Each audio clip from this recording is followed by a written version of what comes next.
All right, we are live. Welcome back to Reason Answers.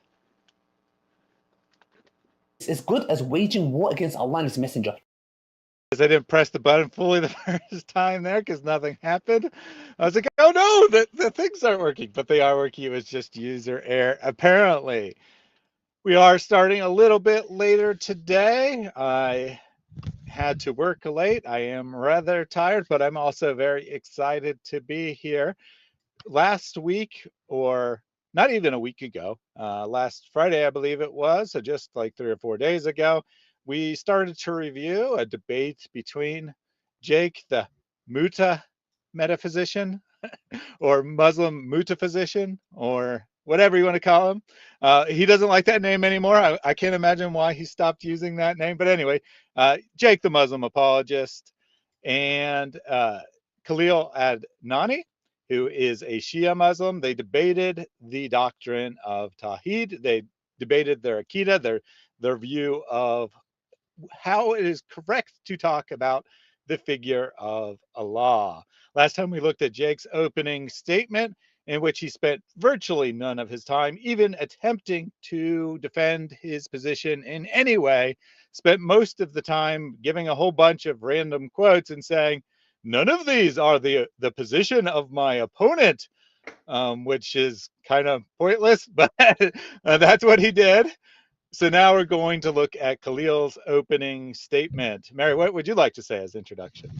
Yeah, summary for the previous stream really has to be that, like, I Jake thought he was just trying to, I don't know, look like he was dominating someone else without actually making any arguments. He didn't address the actual point.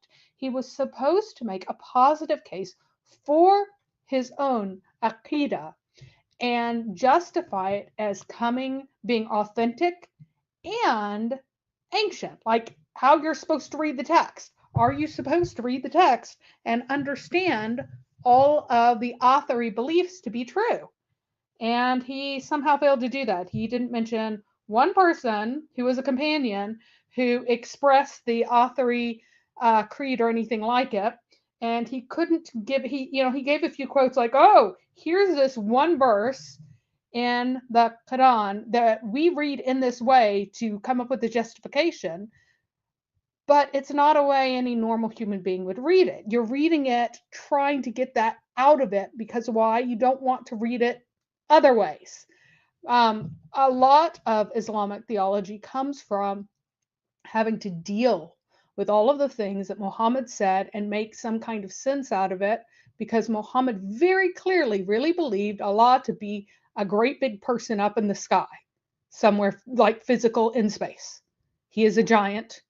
Adam was the same size as Allah before he was shrunken down, and they looked identical except one had a butthole and the other one didn't. That's what the actual early sources say. And what do you do with that if you're trying to be like have an actual functional religion and you're not just following a cult leader? And this is really where all of these creeds come from. It's why their God is so incredibly different. And it's also why very often I cannot get Muslims to say that if I say that I worship Allah and he has 4 legs and a tail, am I worshiping Allah? And a lot of them won't say no. And it's incredible to refuse to say that something that far outside of their Allah, any Allah that they worship, is Allah. But the reason is that they have this pressure to include all of these things under the umbrella of Islam. So like, share, do all that sort of stuff, dislike, and let people know about it. Tell everyone how horrible it is. But do us a favor, let people know. Absolutely. And before we get started, if you haven't seen yet, I put out a new channel, I think literally 2 days ago. 2 videos, 2 shorts are up on that, both looking at our good buddy Nadir Ahmed and his amazing positions. his position on why Jesus can't possibly be the prophet like Moses, but Muhammad passes, and his position on how you reconcile texts that say Muhammad never hit a woman and the fact that Muhammad hit Aisha. So be sure to check that out. Put a link in the chat if you haven't been over to that channel yet. I do encourage you to check those out. I'll try to be posting. They're just little tiny clips from live stream, so I'll be trying to post one of those like every other day or so on average. Don't take me very long to put together, and hopefully you get some laughs out of it. The reason I'm putting on a different channel is it's not intended to be like an argument for Christianity or against Islam. It's just supposed to be a little fun to make you laugh. John endorses it. He says, I checked out the new channel. It's good. Thank you very much for that endorsement, John, and everyone else better head over there and check that out as well. All right, Mary, you ready to jump in? Oh, actually, no, you're definitely not, because I haven't uploaded the video yet. Yeah, we should be at, let me scroll down to the correct, we should be at, I think, 28 minutes and 5 seconds. We're skipping all the, there's kind of fussing in between. So 28 minutes, 5 seconds is where. All right. So, yep, last time we concluded Jake's opening statement. This time we will handle Khalil's opening statement. All right, I got that loaded up. Let me share it. I was in a rush, and I seem to have forgotten to do this one thing of get this video loaded. But hey, I remembered to do all the other things as far as I know, except for the things that I don't realize I forgot to do. So there you go. Bismillahirrahmanirrahim. Allahumma salli ala Muhammadin wa ala Muhammad. Thank you to Jake and our host for inviting me. To be honest, I'm not a debater. I'm an academic intellectual historian. But for this occasion, I've made an exception because my opponent has a habit of misconstruing and takfiring any Muslim who holds to certain beliefs, including many Sunnis, Twelvers, Ismailis, Sufis, and Falasifa. Now he's takfired me out of my own community, which is an interesting move to make. What do you think about that opening statement there, Mary? Is Khalil not an experienced debater? Does he have no idea what he's doing here? He is incredibly experienced at not necessarily at doing formal debates, but he's incredibly experienced at doing presentations, first of all, being a professor at college, but he is also incredibly experienced at having verbal exchanges in which the ideas of his aqidah are debated. He does it with Sunni Muslims all the time. He does it with Christians. He's very experienced. So this little, he's like, oh, little old me, I'm no debater. I'm just a little innocent professor. So listen to me, because I'm a super intellectual academician, and I never debate, but I have all the right answers because look at me and my professional experience and all that sort of stuff. So this is an astonishingly disingenuous opening here. But hey, I mean, what do you expect from this? It's hilarious. The takfiring, I told you guys that they're going to spend a great deal of their time saying that the other one is takfiring all Muslims except themselves. And yeah, they are both kind of doing that. They're avoiding the word takfir. Notice that Jake never said that he was takfiring anybody. And Khalil will never say that Jake or that he is takfiring the position of the authority, but he will say certain things about his position that amount to takfiring, while at the same time saying, no, I would never takfir them. And this is how all Islamic debates go, unless you've got someone who is an actual takfiri who goes, no, I actually do takfir you. They'll say things that the only logical conclusion is that they do not believe that their interlocutor is anything but a hypocrite and is not a true Muslim and is outside of the correct Islamic belief and should, and is out of bounds. But they will avoid saying that because of the implications of that. So, anyone who holds the position of my opponents is not a true Muslim, but right. I don't condemn my opponent.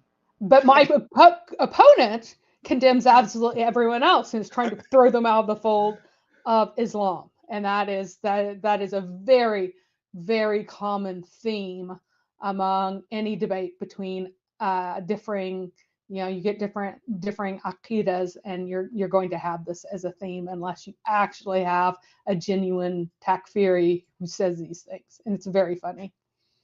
So, well, we'll listen to the little old professor who never heard a fly and never argued against anybody about anything. So, and we might be treated by Khalil showing up at some point. He showed up right at the end of the previous stream, and he's like, "Ooh, do my opening statement too." And we did tell him what the time would be, although we said 7 p.m. because we assumed that's what it would be. So, and if by he the way, doesn't not show up, I only won't is he blame him. experienced, he's actually a very good debater, unlike Jake. I have had any number of conversations with Khalil. Jake has never landed any marks on me. Khalil has landed a few points here and there. And Jake will immediately shut you down, kick you out as soon as you start like really scoring some points. And Khalil will sit there and try to mount a defense, which means that you have experience trying to mount defenses against things that are difficult for you, which is something that Jake has never done in his life because Jake just runs away. So Khalil is not only a debater, but he is a good debater, one of the best debaters that I have ever talked to, because you'll see him do some really slippery stuff here later on and play little switch them out word games and stuff. And that takes care. And it's not the kind of debate that I do, but it is a skill. It's not something that you're just, I can do this switcheroo. Jake just kind of yells at people, and that's not quite so effective. But Khalil is incredibly clever. So you can, as we continue on. Daniel says, I'd rather listen to Khalil over Jake on any topic. And if you look at the comments on the video, and a link, if you want to see the full debate, link is in the video description.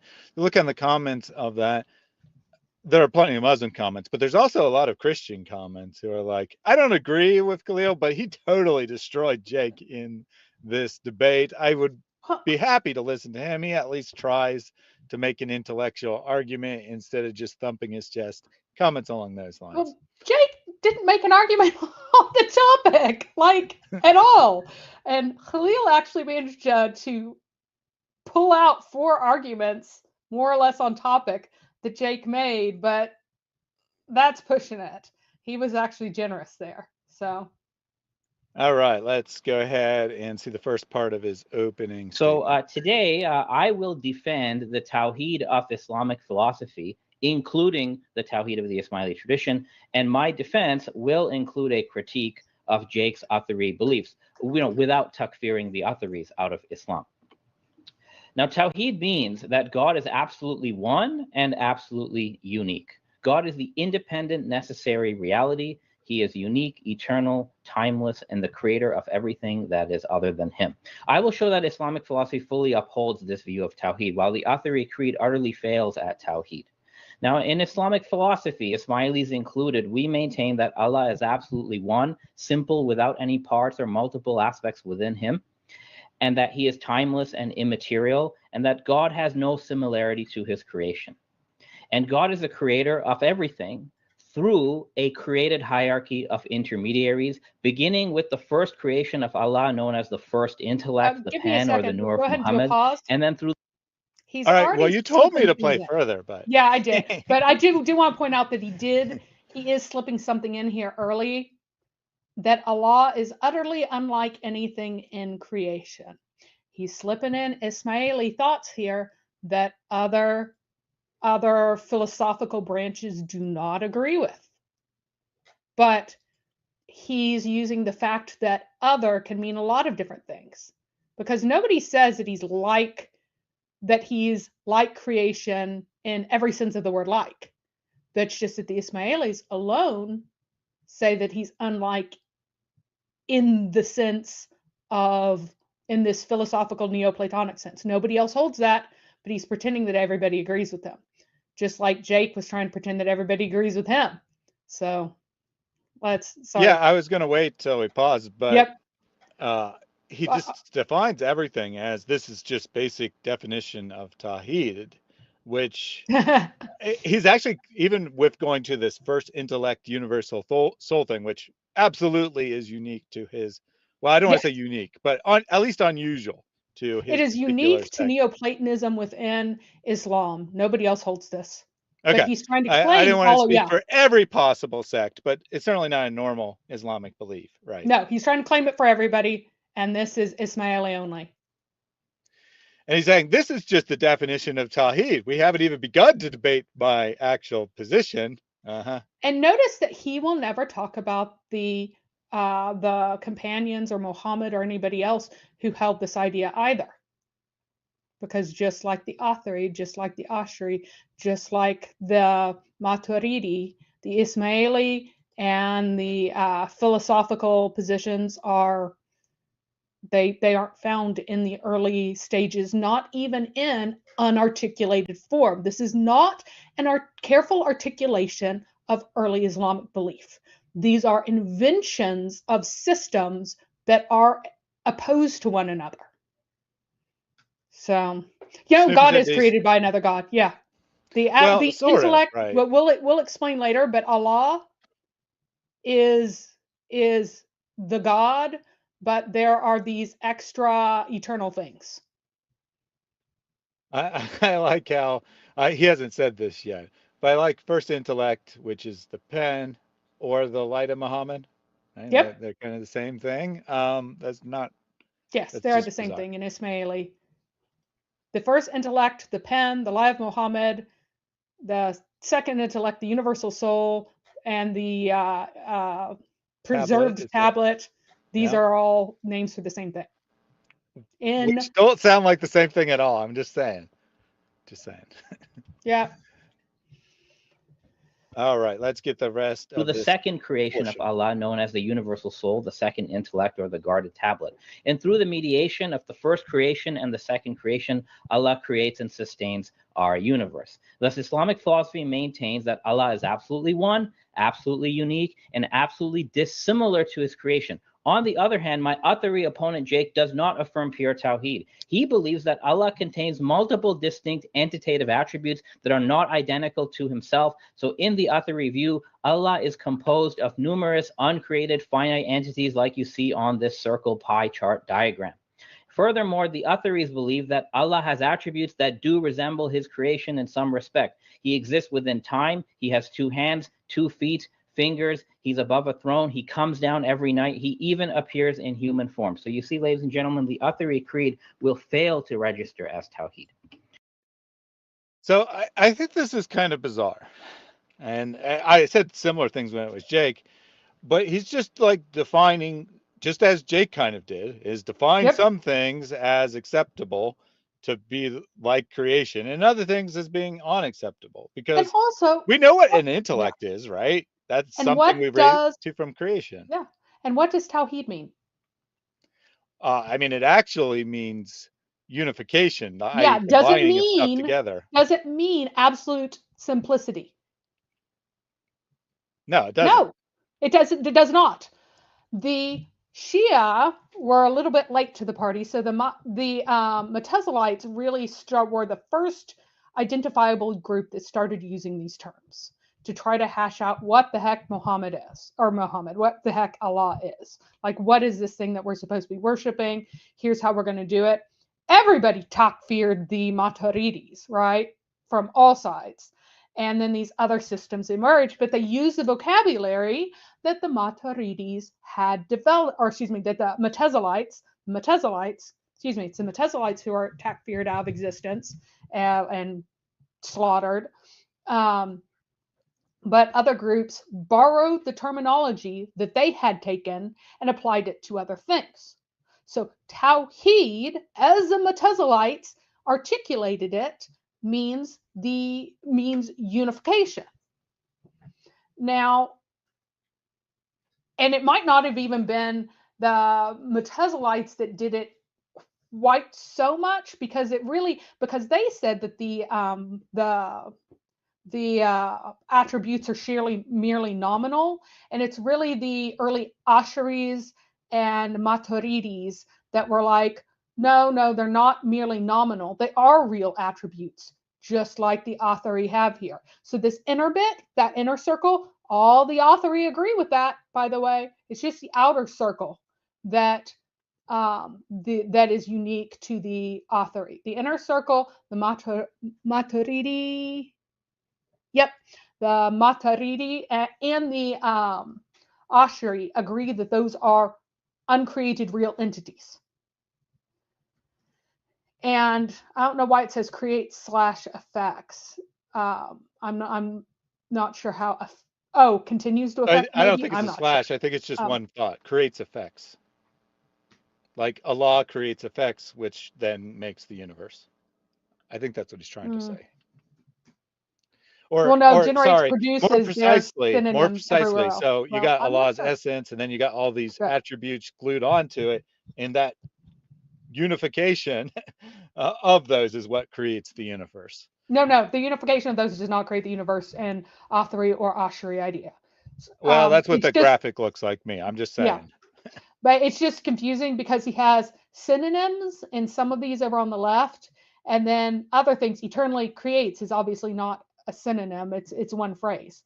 So I'm not sure what effects means, whether or not it's a synonym like emanates, causes. Right. Well, so I'm not sure what he's doing with the effects there, but anyway, they do believe that Allah creates the cosmos, right? And so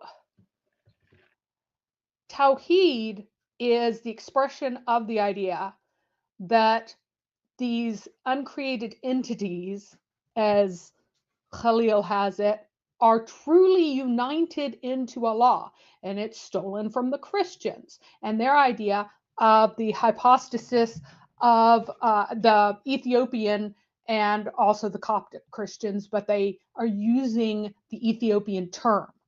Tewahedo, they're using the exact equivalent in Arabic, tawhid, to mean the same thing, which is the unification of all the self-standing attributes within Allah's self. And so he's saying that no, this is tawhid. Absolute simplicity absolutely is not tawhid. Unification of what? Absolute simplicity is anti-unification. It's a monad. You cannot say that I believe in a monad and therefore that's tawhid. Tawhid means unification. There's no unification in a monad. So he is also absolutely playing word games here, and he starts more from the outset than anyone else. Like, he's worse than Jake at this point. Yeah, he just defined his position as correct in his statement there. So Morke asks, a universal soul, so all have a shared soul with Allah. That's what universal means. Well, no, remember, this is a created thing. The universal soul is created. So it doesn't, properly speaking, belong to Allah, as in part of his... Except that he eternally creates, and these causes come from him by his nature. So kind of, but there's an issue too with making a distinction between Allah and His creation in the Ismaili position. They are Neoplatonists. They are Gnostics. So even though creation is completely other than Allah, to an extreme degree, as you will see, at the same time, this eternally creates, the reason why eternally creates isn't as absolutely ridiculously incoherent in Ismaili articulation as it would be for literally anyone else, is because creation is not seen as other making necessarily, like an entirely different substance. So this eternal creation would be like the emanation of all of the Neoplatonist systems. Now, why an emanation would be different in substance from what it comes from, goodness knows. But they consider these emanations to be what creation is. There are these tiers of emanations, and essentially those who consider matter to be nothing other than part of these emanations consider it to kind of be corrupted through the levels of emanation, through distance from the original source. It's kind of like lower down substances, it's corrupted substances through all of these levels of emanation and everything else. And so he's even using a different definition of create than anyone else would, because again, eternally creates is utterly incoherent. And also now you have like, where is the Quran over on the left here? The eternal uncreated Quran is created. It's the tablet, right? Right, it would be like the tablet, which would be the third order creation, but because they redefine creation, it can be created and uncreated at the same time. Right. Well, I mean, like following the logic here, I'm not saying this is what he would actually agree with, but following the logic, Allah creates a pen, which is then used to write a tablet. I mean, that technically makes sense. Now, as you're pointing out, that's not exactly what he believed, but hey, that part flows anyway. Michael asks, do I need a course in Neoplatonism to understand the debate? I'm about to give you a course in Neoplatonism here. So, all right. So you're going to get that course whether you want it or not. So very basically, what Neoplatonists believe is that there is what you might call God, is often called the pleroma. It is the monad that exists before anything else. And from the monad, there are like ejections of lower level of a next tier of gods. Sometimes they're singular, sometimes they're always ejected. There's the first one, then the second that makes a pair, and then the second one ejects a third, and then that third one ejects another to make a pair. There's lots of pairs in a lot of Neoplatonic systems. This one just has 3, because this one is extreme Arianism stolen and rebranded. So what happens over time is that one of these levels in most Gnostic systems kind of rebels and decides to do its own creation all by itself without other permission. And so that's why things are kind of messed up in our world, because it's not really done with the full godness involved, and the little bits of godness that are in this are kind of like really messed up and corrupted. And so either matter is truly created from other with some of the God bits in it, but they're kind of like scattered and dispersed, or else the God bits themselves are kind of messed up and not quite right because of how it was made. In the classical Platonic, the classical Gnostic, various Neoplatonic systems, that's what you'll find. And the Christian Gnostics who are trying to steal from Christianity will give Christianized terms to a lot of these. So one of them will be wisdom, and another one will be the word, and another one will be Christ, and another one will be Jesus. And these are not the same, by the way. And another one will be the Lord, and another one will be, they all have different kind of Christian-y names, right? And they have these different layers and levels and stuff. And Jesus himself is one of these higher level emanations who comes in, and then he's not really corporeal at all, and isn't part of this messed up God bits or matter mixed with God bits, but is above it and is here to show everybody how they can reunite with the great monad and transcend the messed up world that there is here. That's the thumbnail, very brief version of Christianized Gnostic Neoplatonism. But aside from these cults that were running around, Arianism too took from this Neoplatonic playbook. And what Arius said is that because the Word, the Son, pre-incarnate, is other than the Father, what's really going on here is the Father is this absolute divine simple reality, and from that there is, and he didn't say eternally because that's a modification of the Ismailis, but he said that in time there was an emanation in which the Son was created, essentially, that the Son was created, but he's much closer to God than anything else. And so that's called begetting, but it is an end time creative act. And then from that, and then after that, all of creation was made through the Son. And the Son's so similar to God and so close to God that you can worship him, but he's not actually the true God. And so that is what the Arians believed. And this, just swap out the lie of Muhammad for the Son, for the Word, the pen to the Word, the first intellect to wisdom. Because again, Jesus is called, Christ is called Christ, the wisdom of God, and the Word of God, right? So we have Indeed. Word, wisdom, yeah. So live Muhammad, now you have Christ, right? This is a one-for-one theft from Arianism. Arianism had not hung around long enough, got sophisticated enough to find a place for the Spirit. Sometimes it was like the activity of God and the Son kind of thing. But again, Holy Spirit does fit very nicely into that third order system. And what's also interesting is that there were still Arians hanging out around where the Shias developed.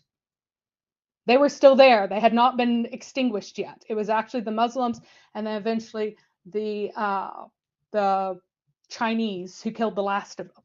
But yeah, he's going to accuse the authority of stealing from the Trinity. Yeah, Ismaili is just a copy paste of Arianism with even stronger Gnosticism and Neoplatonism in there. That's funny that he's going to accuse him of stealing from the Trinity. Houston says, so Allah creates the uncreated Quran. And I brought this up because I could be mistaken, but I thought that some Muslims actually do say the Quran is created. Am I wrong? That is an officially condemned view. And so by kind of playing with because the Metaphysites said that, right? And that was part of what got them condemned, because there's a very important hadith that says that it's eternal, and there's also the fact that you're saying that Allah once existed without his word. And so this kind of eternally, that eternally created, you kind of playing with the idea of what creation is.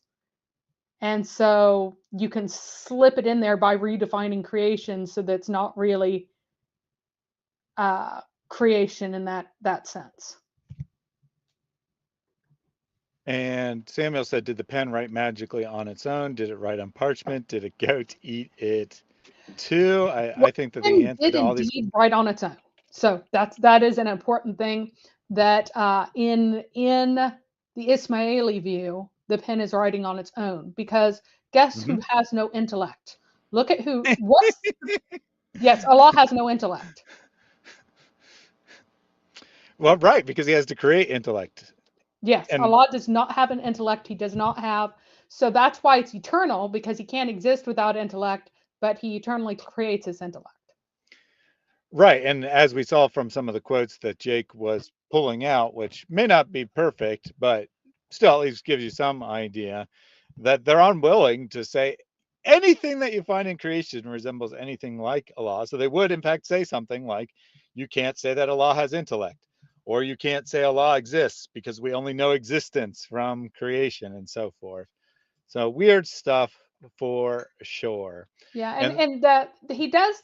The system does have quite a lot in common with Sufism, but Sufism does not distance their Allah in the same way that Ismaili does, because Sufism is all about how you are going to make a hypostasis of one of Allah's attributes in creation. Like, that's a big part of it. That's like the whole point, is that you're going to, I am truth, and you are going to you are going to manifest the real attribute of Allah's truth in yourself. That's different than what this says, because Allah does not in fact have truth. That is not one of his, not nominally, not in any sort of way. We'll see in a second how Allah has anything other than being the creator. And he's called the creator because he eternally creates. And that's why it has to be called creation and creating, because that's how he's the creator. Even though creation doesn't mean the same thing in their system as it would in any of the Sunni systems. And from Alexander, they're always crying about how complicated the Trinity is, but as soon as you scratch at their own God, at the most surface level, their theology crumbles. Now, I wouldn't say Islam is false, or, you know, these particular creeds of Islam are false because they're complicated. But it I is would funny. kind of, yeah, but but it is definitely very ironic, because that seems to be their only argument that they ever bring up, is the Trinity is difficult to understand. Don't ever think about what we actually believe, because that's very difficult to understand too, but you shouldn't be a Christian because it's difficult for some people to understand. Okay, very good job. And we got some word salad from Faisal here. Anyhow, Islamic wrong for you. If you compare Christian theology with Islam, that understandable. Why comparing two Islamic theologies while you consider both of them are wrong? Great intellect from demonstrated by Faisal today. Usually he makes coherent sentences. This, not so much. I don't know why. I maybe he's just like totally triggered by the fact that we're comparing two contradictory theologies that are both true Muslims, or whatever. I don't know. Yeah, I don't even know what he's doing. This is educational, and it also shows how neither one of these groups can debate on anything like sincere and on a sincere and honest level, because they both engage in enormous amounts of deception. But at least Khalil here says more coherent things than Jake does, by far. All right, let's get back to the debate finally. It was a good introduction there. We needed that background, but let's get into it. Now, Islamic philosophy is a broad tradition known inside Islam as hikmah, known in the West as Islamic Neoplatonism. And in the worldview of Islamic philosophy, Allah, who is absolutely simple and eternal, creates and sustains everything through the first intellect, the first creation. Now, this particular worldview is widespread in the history of Islam across Sunni and Shia traditions. Despite all their other differences, you have a big tent of Muslims who believe in this Neoplatonic worldview. These include Sunnis in the Ibn Sina tradition, Persian Sufis like Ghazali and Rumi, the Ibn Arabi tradition, South Asian Sunnis. There are even some Hanbali Sunnis that believe in this Neoplatonic worldview. So this is not an exclusively Ismaili thing. Go ahead and pause this. Yeah, no, that's just, they don't believe that Allah is an inert monad. They just don't. Yes, I mean, they have even if he was correct, but they do not believe that Allah is an inert monad unless they're Ismailis. That's why they were kind of going after Ibn Sina. Some of the Ismailis were, because Ibn Sina does not say that he is an inert monad. And even if he's correct, right, that a large number of people had this view, I mean, that's literally a logical fallacy. I guess what he's trying to argue, or trying to imply anyway, because he can't actually argue it directly, is this what Muhammad's companions believed? That's why so many people came to believe it. I think that might be what he's trying to do. But just saying lots of people believed this is totally meaningless as far as its truth. Yep. my opponent says, the greatest Islamic metaphysicians held to a Neoplatonic worldview or Hikmah worldview of reality. Meanwhile, the Athari creed that Jake is defending is actually the most anti-rational and the most anti-metaphysical creed in the very history of Islam. Now, well, I can't deny that. I mean, I think that might be true. My opponent has said, for example, that if the Ismailis come close, and you'll see why in a moment. Well, I mean, a lot of our true rationalistic creed of Islam would affirm that Allah is a physical being with physical parts, because that's clearly what the texts say. Yes. And they say it in a way, just to be clear, they don't apply it in ways that could be metaphorical. It's applied in ways that cannot be metaphorical. That's why you ended up with the Autharies, because they're the only ones who will honestly deal with the parts where it's clearly not metaphorical. And this is what they did with it. It makes no sense, but it's because they're trying not to have a big giant stomping around in the heavens, which is what Muhammad actually believed in, because it's so ridiculous that they're too embarrassed to believe in it. Yeah, I understand why they don't want to believe it, but I'm just saying, if you get away from what the sources actually say, you're going to have to be anti-rational, and well, that is what pretty much any Muslim is in reality, because Muhammad believes something very obvious from the sources, that Allah is a giant physical being. Maybe he's unlike anything in creation because he's a different kind of giant physical being, but he's still a giant physical being.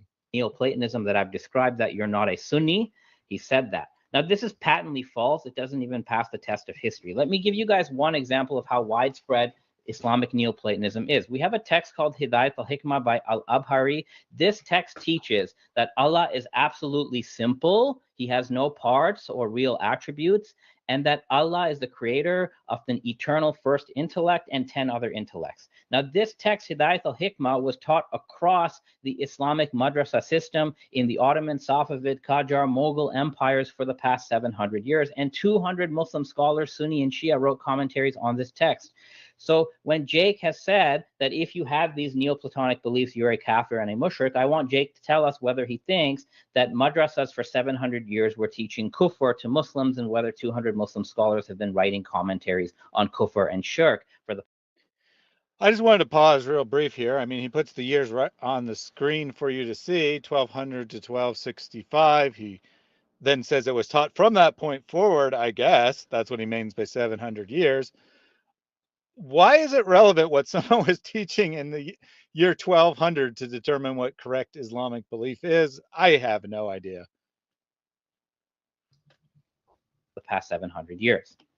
Now, in this opening statement, I will offer 10 arguments to show that the tawhid of Islamic philosophy, Ismailis included, is established by reason and revelation, while the Athari creed is surely not. My first 5 arguments will target the logical incoherence and anthropomorphism of the Athari Hanbali creed, and my next 5 arguments will show the truth of the position of Islamic philosophy, which entails the falsity of the Athari creed. Now, what are our criteria for true tawhid? Firstly, the correct tawhid must be proven rationally, and it must be logically coherent and metaphysically coherent. So it has to be demonstrated. It cannot just be asserted. Second, the true tawhid must be consistent with the correct understanding of the Holy Quran and Sunnah. The correct understanding, which is not the same as a personal understanding from Jake or the Salaf or whoever it is. Because the Prophet, per Sunni and Shia sources, said that the book of God, the correct understanding of the Quran, is only with his family, the Ahlul Bayt. Anyone else getting a little nadir here? We just go with the facts. Everyone else interprets things while giving his own way off base, bizarre interpretation of something. Yep, that is true. And what's funny is that they are going to run after both of them depend very heavily on one verse of the Quran, which is hilarious, because what it says is, he has made for you from yourselves mates, and among the cattle mates. He multiplies you thereby. So this is about the fact that everything else is created in pairs, spouses. He's making you spouses. He's making you spousal pairs. So, and the way in which Allah, and then it says, there's nothing like unto him, and he is the hearing, the seeing. What this means is that he alone does not have a male-female pair. Because Muhammad thought that the verse that says, and in the days of Noah, which apparently he heard from a poem or most likely a hymn or something that didn't explain what as it was in the days of Noah means, that he thought that that meant that animals would show up in pairs.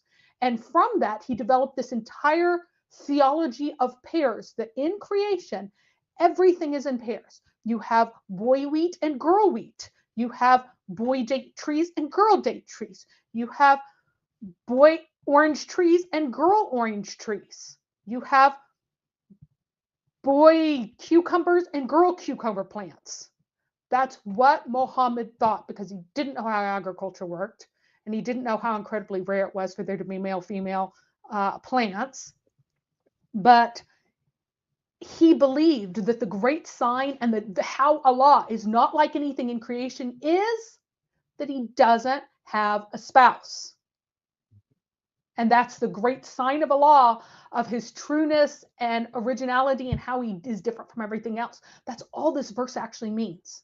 That everything else comes in pairs, male, female, husband, wife. Allah does not have a spouse, so he's not like anything else. But that's not how the author are going to read it.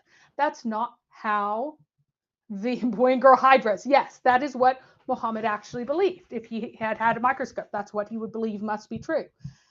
That is not how, and that's really interesting, because he says that all of these things are male-female, yet we have no account of female angels or female jinn in anything.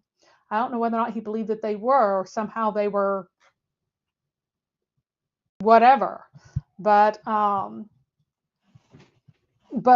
that is how Allah is different. Allah is different in that he doesn't have a wife.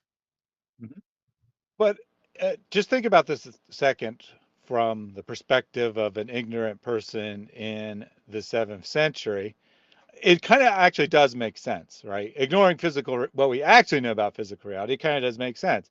If men are dependent on women to produce offspring, cows but Allah can make everything without cows are dependent on cows, and so on and so forth. Everything's dependent on something else, except for Allah, which is completely independent, right? Yeah, the only problem is that his argument is total nonsense, because there's a reproduction, and most plants have both male and female parts, so they're not dependent on anything else. But for Muhammad, and evidently this impressed his followers, because he makes his argument all kinds of times about the male and the female, by the male and the female, and all of these things, and how he's one. Allah is one. And this is also supposed to be like a debunking of the Trinity, because he thinks that the Trinity believes that Mary is a goddess. Yep. And so Trinity can't be true, because he's other than the male-female pairs that are created. He's one, and he can create without needing a spouse. So he's special. And that is all this means. And yet the Athari and the Ismaili make the same absolutely insane idea. And yes, you did make a good point. Isn't Satan like self-reproducing or something? I remember something about that, and that's true. And that was also an ironic thing, because again, Muhammad was not consistent. Eventually he got bored of this like incredible, impressive thing. But no, there are female devils. There are female shaitans, because whenever he would have his two thighs mate with one another and produce eggs, male and female shaitans would come out of them, according to one of the stories that Muhammad told. So again, like cult leaders, he isn't consistent with the story that he tells. All right, what time stamp are we at now, by the way? I think this is very helpful for understanding, though, because if you just look at the very surface, it does seem to be, like, if you don't know anything about physical reality, it does seem to be a good argument, because, you know, all creatures are dependent on other creatures to reproduce. But Allah, right, he's unique because he is not. It's just Argument it's not one, true. the Hanbali Yeah, it's not true, but it works as long as you don't know it's not true.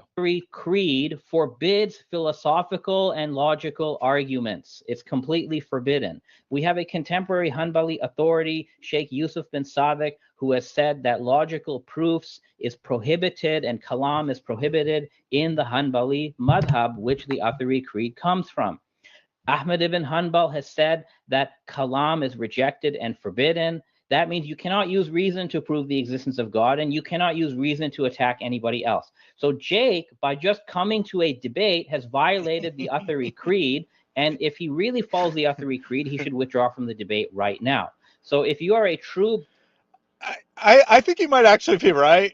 I mean, this sounds silly, but I think you might actually be right, because he's certainly right that philosophy or logical proof is forbidden, and yet no one acts that way, right? Jake doesn't act that way. No one else in his sect would act that way either.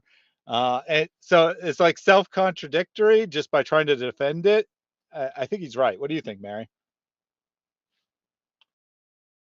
Oh, I did not realize that Mary had walked away, so I will just play more of the debate then. Blue Athari, you should refrain from any sort of arguments that you're bringing in the debate, because by making any argument against anyone else's position, the Athari has refuted themselves, and you should just back out of the debate and withdraw immediately. Argument two, Ahmed ibn... All right, Mary's back now. What do you think about that first argument? I think he's correct. What do you think? I think that he's not correct, because the Athari argue not that you can't argue, but that you cannot reason and know about God through reason. So that is what they argue about. And you can argue with people that you can't know about God through reason. And one of the most important ones is that very silly verse about Allah not being like unto anything else. So Allah is not conceivable in any sense by that thought. And now the anti-kalam position is absolutely true of Athari with the position that you can't know about God through it. But that doesn't mean that you can't use argument to argue against their own positions. You can tear down other people's positions through. Yeah, I mean, you can do an internal critique. And by the way, what you're saying, Mary, is that you can use logic and philosophy and reason to argue against something, but not for God, right? Right, not for God and what kind of being God is. You're not supposed to argue with reason. And that was the position that was typical of the Hanbali position, which is inextricable from the Athari. You know that he just went before that, oh, even the Hanbalis, they agree with me and did all this philosophy stuff. And now he's saying, you can't do any of this philosophy stuff. So he's kind of arguing about from both sides of his mouth. By the way, so now he's going to go after the Hanbali school, which he just said actually agrees with him, by the way. You remember how he made a big point about these Hanbali folks who were totally in agreement with him entirely about what Allah is? Yeah. Later Hanbali philosophers, though, not Hanbal himself. Yeah, not Hanbal himself. But let's go through this and let's find out what his second argument is. Yeah, but real quick. Oh, no, they do not believe that God is reason, Una. They believe that she's asking why that would be forbidden. So because Allah is other than what is in creation, and reason is something that exists in creation, so that cannot be ascribed to Allah. Mm-hmm. But it's always inconsistent, because they'll ascribe other things to Allah. I think that probably actually developed because they realized that their scriptures were contradictory, and reason was leading people out of Islam. So that's probably why it really developed. But good excuse anyway from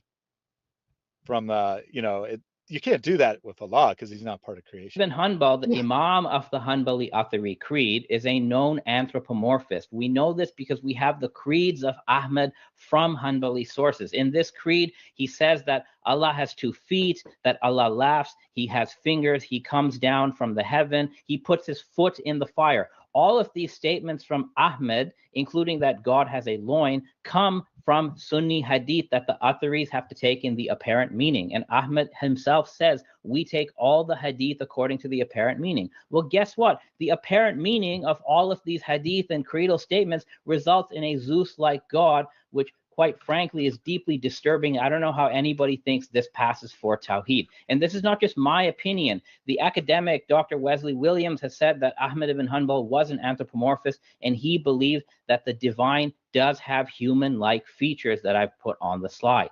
Now, let me give you an example of how Let me just rewind a second so we get the slide there. And I mostly agree with Khalil that this is what the sources say, but then he's like, this is disturbing. This couldn't possibly be tawhid, even though it's exactly what the sources define as tawhid. Again, tawhid means unification. So if he has one body, then it's tawhid. So the question is, was Ibn Hanbal an anthropomorphist by the standard of any coherent outsider? Yes. Does he consider himself to be one? No. Why? Because the magical word, jism, body, isn't there. So if you deny that he has a body, everything's cool. It's fine because Allah does not ascribe a body to himself. I deny that he has a body, therefore I am not an anthropomorphist. So what's even funny is that some Hanbalis deny that Muqatil was not an anthropomorphist. And remember, this is your earliest tafsir. This is the first person who gave an explanation for everything in Islam, and it was pretty clear they thought that Allah was in fact a Zeus-like figure. Yeah, I mean, that's the rational way to look at the text. I mean, and Muqatil, he did believe what Muhammad taught, but because he has to be thrown out because it's so ridiculous, he got condemned as an anthropomorphist by almost everyone except for some Hanbalis who are like, no, he's just saying all the things that Muhammad said, but he never actually uses the word, applies body to Allah, so it's all cool. Yeah, this is just so bizarre, Allah moves, Allah speaks, Allah observes, Allah looks, Allah laughs, Allah has joy, Allah loves, Allah descends every night. Allah has 2 fingers. Allah has a foot in the fire, but he doesn't have a body. Well, no, you cannot say that he has no body. You also cannot say he has a body, remember? I'm sorry.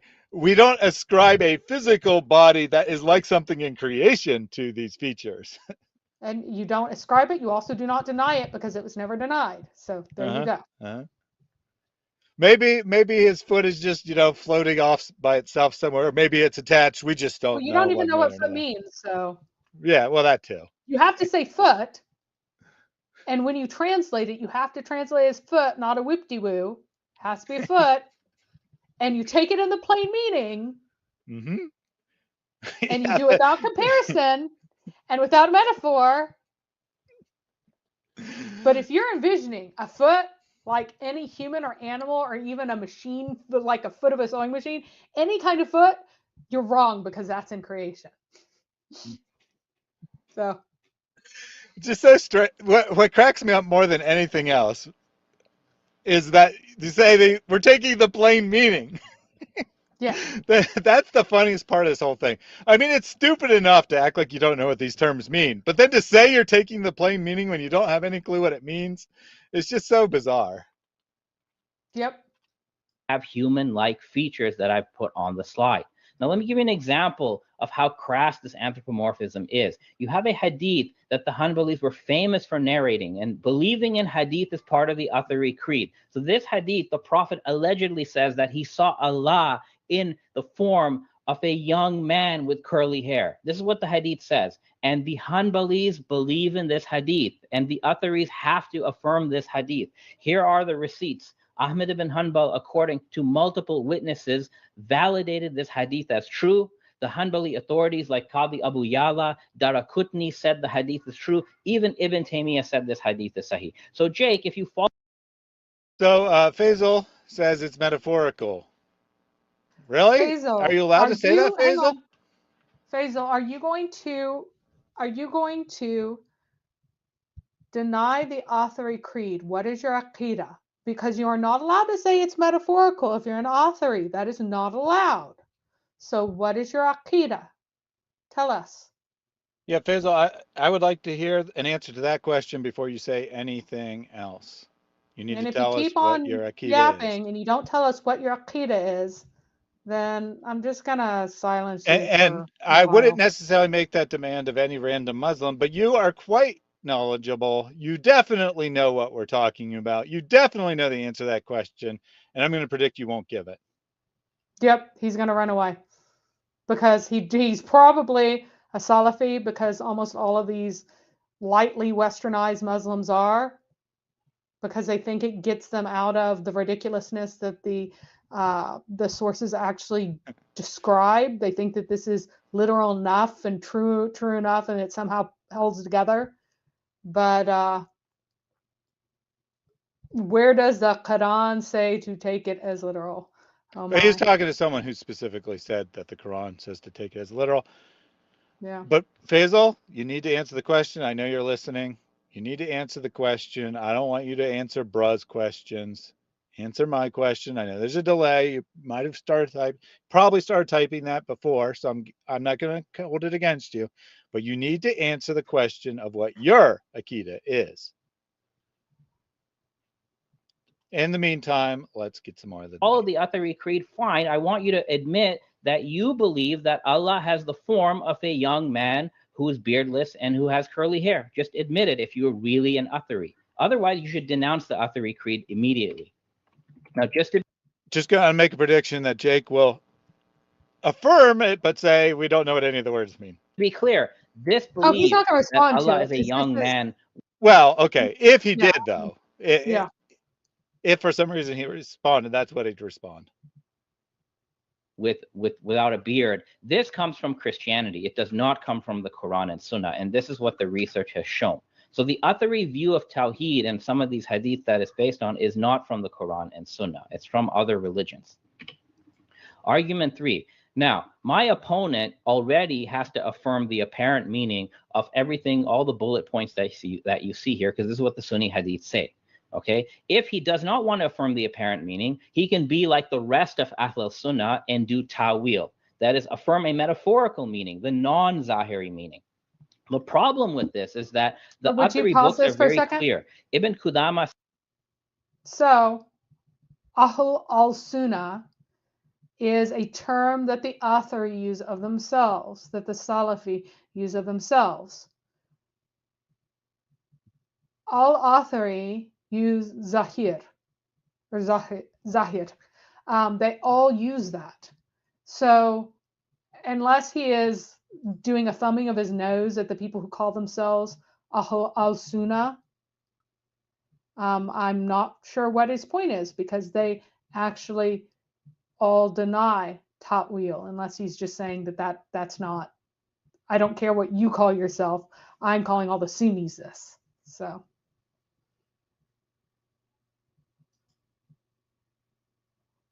says multiple times, we do not interpret anything with a ta'wil that opposes the apparent meaning. So metaphorical interpretation of God's eyes, God's face, God's beardless human form, God's foot, that is not an option for the Athari. So Jake must either affirm the apparent meaning of all these things, in which case his tawhid fails, or what Jake is going to do, I'm predicting, is he's going to do something called tafweed. He's going to reject the apparent meaning, and he's going to reject the ta'wil. And this is known as tafweed. I think he's a prophet. I think that's exactly what Jake is going to do. So Faisal claims he's Ashuri. What do you think, Mary? okay, well then why are you arguing against the Athari saying that I'm misrepresenting them? Because that's what you've been doing. Like, He's like, you're misrepresenting. Well, all of Islam, I'm misrepresenting, but I'm talking about Well, the he didn't authority. technically say you're misrepresenting Athari. He just said But yeah, you're not, you are wrong is basically what he said, right? yeah. Which But you he know was saying like, he would say that Khalil is why wrong and he'd say can't it Jake's be wrong. metaphorical? It can't be metaphorical if you are an authority. Mm-hmm. That's the point. We're not talking about the authority creed. I'll destroy that another day. Hey, Today we're Faisal, talking you about got a the free pass authority. today. We're helping you out, buddy. What's your problem? We're destroying two alternate views. Not you today. Is there an ida period after the stream ends? No comment. al-mahna. The problem with tafwid al-mahna is that it leads to a clear contradiction. When you do tafwid al-mahna, you deny the apparent meaning, and then you deny the opposite of the apparent meaning. And this is a clear logical contradiction, and it means that the tafwid position of the Atharis is completely incoherent. Now, if Jake finds a way to get past the logical problem of the Athari, which is what this is called, then he has another problem. Well, he's going to get another pause it. problem there, but you did Okay. ask me to pause it here. So, right here. Oh, by the way, before that, Khalil was emphasizing the apparent meaning without emphasizing the fact that equally the words are forbidden from having a known referent. So you can't compare it to anything else in creation. So he was emphasizing one and not the other, and then trying to make Jake look like he was doing something weird. He's not. Jake is doing what all authors do, which is incoherent. By the way, I want everyone here to answer. If you saw a vision of a beardless youth in a religious context, would it be God, especially God the Father, the Ancient of Days? Or might it be another figure, say, one that fell from grace? It's very funny to me that Allah has a figure that if described to Christians of the day, they would go, oh, that'd be Satan. Looks just like Satan. There we go. We'd expect Satan to look like that. Very funny to me. I mean, that happens a lot, doesn't it? That Muhammad yeah. accidentally affirms his religion comes from Satan. Yes. But ironically, the nobleness of Allah is exactly the same in the Ismaili system as in the Athari system. They just get there two different ways. The Ismaili will deny that they can assert anything about Allah, while the Athari insists that you must attribute to Allah many, many things, but they deny that there can be any coherent meaning to the words that you assert. Now, tafwid al-matna means, matna means pragma or hypostasis or a shay thing. It's interchangeable with sifa. So sifat, the attributes, here they mean tafwid of the sifat, you might say, even though that's not the term that's used in this technical phrase, it would be a synonym, okay? That means relegation of the substance, meaning that the understanding of the substantive elements of God, of Allah, is relegated to Allah alone. So that means that we leave to Allah the knowledge of his names and attributes. But this is really the requirement of the restrictions of Atharism. Now, he's going to, in a second here, he's going to like go, oh, this is like the Christians, because sometimes they talk about mystery. As soon as you get there, we will pause on that and do a little bit of hammering. Sure thing. Before we go on, I just wanted to say this is a very nice use of the meme because yes, it is. They've added God's finger and God's hand, which just like emphasizes the point, right? Because that's a description of Allah. And which meaning is it? Oh, I don't know. Past the logical problem of the Athari, which is what this is called, then he has another problem. So if you say that you do tafweed and you don't know the meaning of God coming down at night, you don't know the meaning of his two hands, what you're basically saying is that there is no meaning to these statements in the Quran and the Sunnah that are accessible to humans. And that turns parts of the Quran and That's exactly what Mary says, right? That these are just words with Yes. no meaning whatsoever. Then you might as well say flibberty flu, and you cannot explain to me why you need to say hand, especially in translation, because it's not the same syllable, right? Why you should say foot, why you should say eyes. Why should you say these things and not wuchbach? Like, just make a noise. It's Allah's. How does your word have more semantic meaning than that? Explain to me hand as an authority and give it more meaning than please, because you can't. You will say that it has the apparent meaning of hand while refusing to elaborate on that and saying that it's like nothing else. So yeah, this is something that I've been hammering authorities on for a long time, as I'm sure every other sect of Islam has to, because it's stupid. But we will discover. I'm not quite sure how Khalil gets beyond this, though. Does he No, just say that this isn't actually a description of Allah? I mean, I know that these are Sunni well, sources, so he can just reject the sources in some right. cases, but So he just says that these are not real ahadith. We deny a lot of these ahadith, and the other ones we take purely figuratively. And they take more than that figuratively. They take almost everything that is said about Allah non-literally. okay. So he would say that they're figurative. Gotcha. Well, I mean, the ones that he accepts. Sunnah into gibberish, something that has no truth value.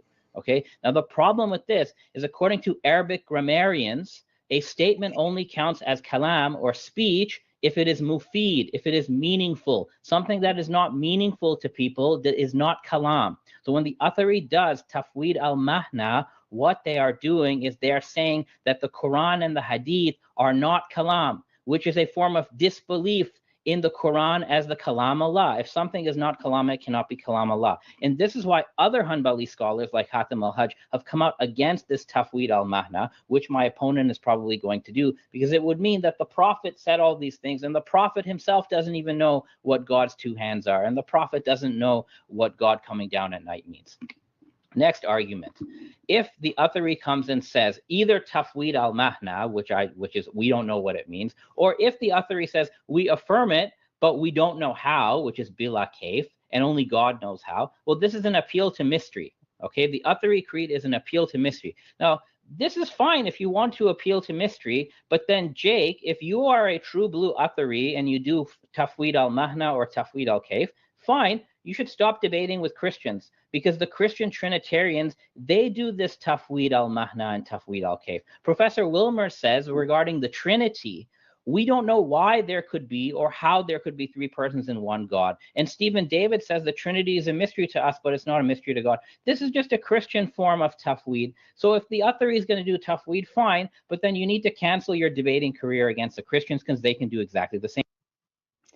So here, hold on, before Mary yeah. gives some more important thing, I just want to say this is really hitting Jake where it hurts, because this is his whole shtick, right? This is his entire career is based on telling Christians that they can't just say we don't understand exactly what the Trinity means, we don't have full understanding of God, whatever. He says, no, God has to be precisely defined in every possible way, or it's incoherent. And then he says, but our God doesn't. Right. Yep. All right. He just goes, oh, but God is one, and that's it. That's all I'm going to say. Yep. Now, Christian statements of mystery are either one, misguided, or two, pietistic. Firstly, they're misguided because people wrongly read esoteric meanings into Paul's statements of mystery. So they feel like that they should talk about God being mysterious because Paul makes statements about God's mystery. But Paul is speaking of things that were formerly unknown, but now revealed, and calls the clear resolution of prophecy the mystery. Just like you might talk about a mystery book that has a mystery solved at the end. If you don't have a resolution, it's not a mystery book. So yes, there is a statement that now we know in part, and in the end we will know entirely. But this is not a statement of this kind of, oh, God is a mystery to us. We need to talk about God's mystery. No, that's not what Paul is saying at all. And it's very misguided to have that kind of attitude. Secondly, pietistic expressions of God's transcendence aren't entirely misplaced. Uh, we cannot have entire experiential understanding of God, nor can anyone, because A, we're not God, and B, we're not even in full communion with God at this time.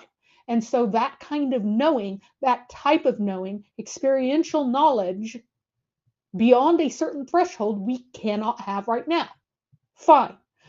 But we also cannot have personal experiential knowledge of many things, including particle physics. While there's certainly a place for understanding God as other than creation and apart from us and very different and transcendent, we should immediately conclude that any completely intuitive God arrived at by pure reason would be wrong for this reason, in the same way that our intuitive guesses about particle physics, they were all wrong because particle physics are outside of our scale, and so we needed more information than intuition. But we do have revelation. We do have the equivalent of experimental results in the form of revelation that we can create a comprehensible system outside of, right? Unfortunately, though, this is used to excuse mental laziness and sloppy thinking, and it shouldn't be. God is comprehensible in the same way that we can accurately describe physics that we can't actually visualize or understand in a direct manner. To be blunt, if you lack the intellectual capacity or the intellectual rigor to participate in particle physics, you don't say, oh, it's just a mystery that just must be beyond all comprehension. You go, I'm not smart enough for that, or I don't really understand that, or I haven't studied that, or I got lost in that. And yet people, for some reason, feel entitled to go, oh, it's a mystery beyond all comprehension whenever it's about God. And that really, that gets my goat a bit, because that is not at all an appropriate response, is that if I don't get it, then it just must not be within human comprehension. Now, that doesn't mean that you have this, like, you can't have an experiential knowledge of how it is that almost all of what makes up this mug is air or void. It's void. It's nothing, right? There's nothing here. And yet, look, I touch and it's solid to me. It is a solid. And yet, there's very little actual matter in this sucker. It's mostly void. And that is not something that it's something that we can know, but it's not something that we can experientially know, right?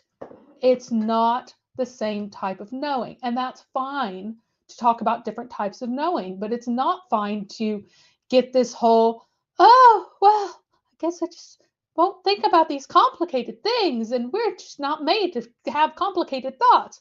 No, we are made in the image of God.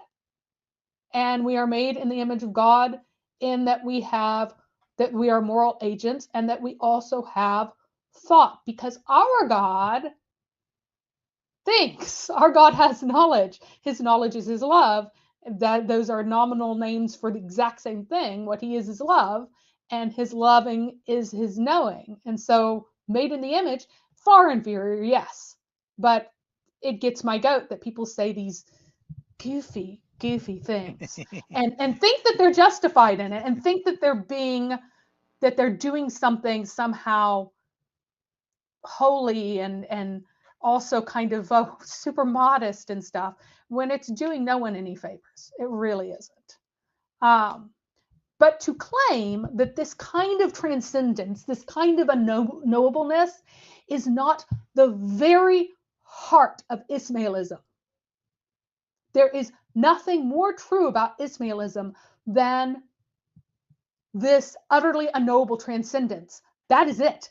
That is the heart of it. That is the soul of it. That is the complete truth of Allah and the Ismaili system, is that he is utterly and completely unknowable, that he is utterly and completely in a mystery, that he is so unlike everything in creation from that silly verse that they twist, that there's nothing positive that you can say about him except that he's the originator. The only thing, the only trait that he has is origination. And because origination is a type of making that's totally different than anything that is not Allah, that's the one thing that he's allowed to do. And that's it. You can say nothing else about him. And he's like, oh, we don't believe in mystery. No, you only believe in mystery. That's all you believe in. You believe in an originator. Other than that, mystery. Mm-hmm. So Bra asks, does Allah think, or is it not like we do? No, I think that both of these debaters would say Allah doesn't think in the sense that you understand thought. Well, the Athari are usually massive frauds in the sense that... Well, they would say yes, but then if you pushed them, they'd say, we don't know what that means, though. Right. That he has knowledge, but we don't know what that is. And you'd have to really push them to do that, because they really want to use that terminology just for what they call attributes, which are not names, which are things like hands, eyes, feet, that sort of stuff. They don't want to use that same terminology when talking about his knowledge or his mercy or any of his or his forgiveness. They don't want to say these other things, because they so clearly have the same meanings as they do in our language. But they're not allowed if they are allowed to say that Allah has mercy in a sense that we understand, then they have no reason for not saying that he has hands in the sense that we have. Yep. They have no basis for saying that. So again, Allah in Ismailism does not think. He is the origin of thought, but he does not think. The first intellect is the first intellect. He has no intellect, because intellect exists in creation. Love exists in creation. Existence exists in creation. So you can't even say that Allah is existent, and we will get into that too. So you can't say of Allah literally anything that there is in creation. The only thing that you can say is that he originates, because originating in this Ismaili sense, this Neo-Platonist sense, is not something that anything in creation does. So that's the only act you dare not even call it a he, because why are you calling it a he? Even going it, like why are you giving it even a pronoun at all? Like, why are we using these words? It's just, it reduces to nothing. So this game where you're going, oh, Christians have mystery because we have pietistic blabbering, that's not the core of Christian belief on God. That's not how things are articulated. That's not how people have historically spoken. But that is how the Athari speak. And that is how the Ismailis speak. So don't give me this, oh, it's like Christians. No, it's like you, Khalil. It's like you. And Khalil is in the house. Welcome. Yep. Hi, Khalil. All right. And yes, we are very happy to review your portion of the debate. I don't know if you started from the beginning or you're hearing us live. Yeah, he's probably hearing us But if live. you started from the beginning, you definitely saw some praise for your intellect and your ability to argue. We still think your position is incoherent ultimately, but hey, you do a much better job of defending it than Jake does, for sure. Same thing. Now, my opponent has made mention about the Quran and what the Quran says. Well, let's see what the Quran actually says, okay? Let's begin with Surat Al-Ikhlas. Kul hu Allahu ahad, Allahu samad. What does this mean? Well, what does ahad mean? According to the widely held view in Sunni tafsir, as reported by Professor Lombard, the meaning of ahad and the meaning of ahadiyya is an absolute oneness that is unique and cannot be divided. That means Allah is absolutely simple, which is what the Islamic philosophers believe. The Atharis do not believe that Allah is absolutely simple. They believe that Allah has real distinct attributes that are different from one another and different from Allah's essence. And although Jake didn't say it in his slides, he said it on his YouTube videos multiple times. So the God that the Atharis believe in is not Ahad, because Ahad means absolute simplicity. It's the same thing with... That's where we're going to pause it. So he's arguing for absolute simplicity. Yeah, notice that he's quoting a non-Islamic scholar here. I went back to a number of the tafsir and did not find anyone talking about how, well, he's also then applying another layer of interpretation over it, which is the most important thing. So, can Allah's essence be divided according to the Atharis or the Asharis or the Mataridis, who all hold the position of real self-standing attributes within Allah? Do they believe that he can be cut up and divided into parts?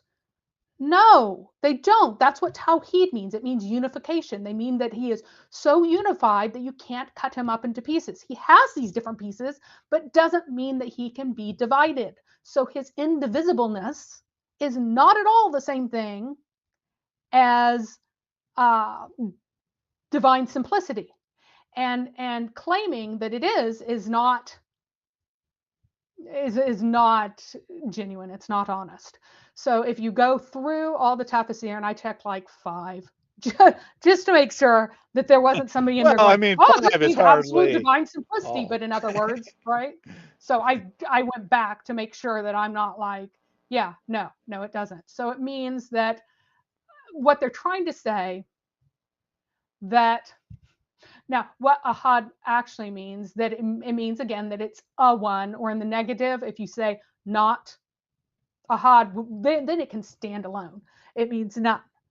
And that requires that there's a group of which it is an exemplar. That's why you'll find Christian Prince always going, one of. Even though the word of in English just floats there, the grammar in Arabic really does demand there to be a group whenever you positively say of something. When you positively assert it, it does demand that there is some group of which this is the exemplar. And so as I mentioned last time, the entire reason that this word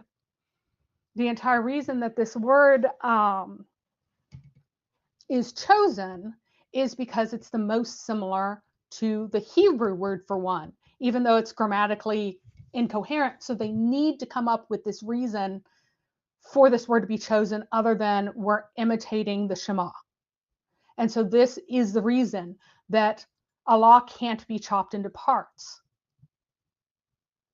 So even supposing that the exegetes did all agree on a particular made-up definition saying that it means that Allah is indivisible, again, tawhid is taken from the Christian Oriental Orthodox Church, and their terminology, where tewahedo is the cognate of tawhid, and they emphasize that in the incarnation, the two distinct natures, man and God, are so united in Christ that what? It's not proper to speak of them as being separate any longer. So the indivisibleness of tawhid would mean separate things so united that they are not able to be divided. So Allah can't be divided because his attributes are united in such a way that he is made one.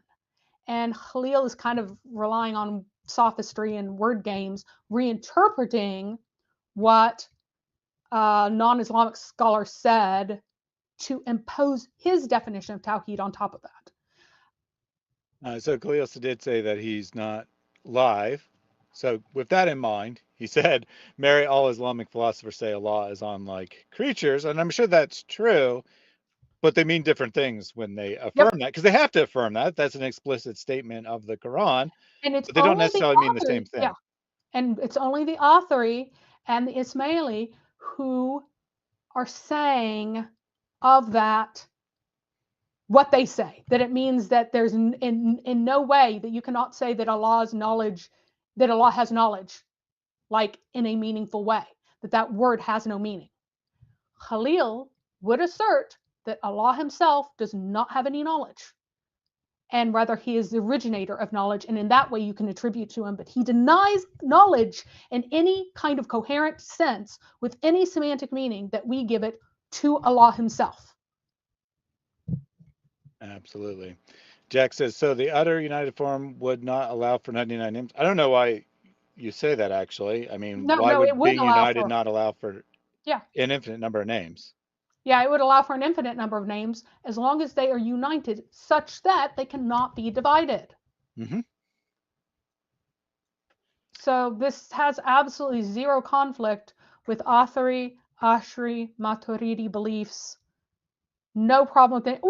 Or I will be absolutely just here, or Ismaili or Mutazilite, like none of those have any conflict with this, because nobody says that Allah could be taken into parts, that his mercy can run off and do its own thing. Nobody says that. So it's not really, it's not a point.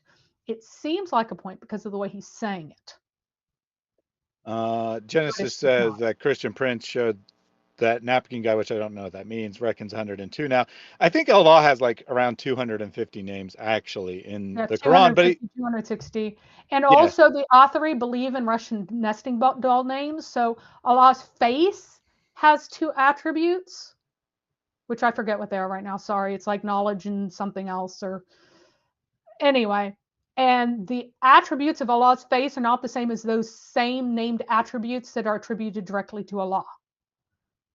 So if his face has knowledge, then that's not the same as the knowledge of Allah outside of that. So you can have nesting doll attributes.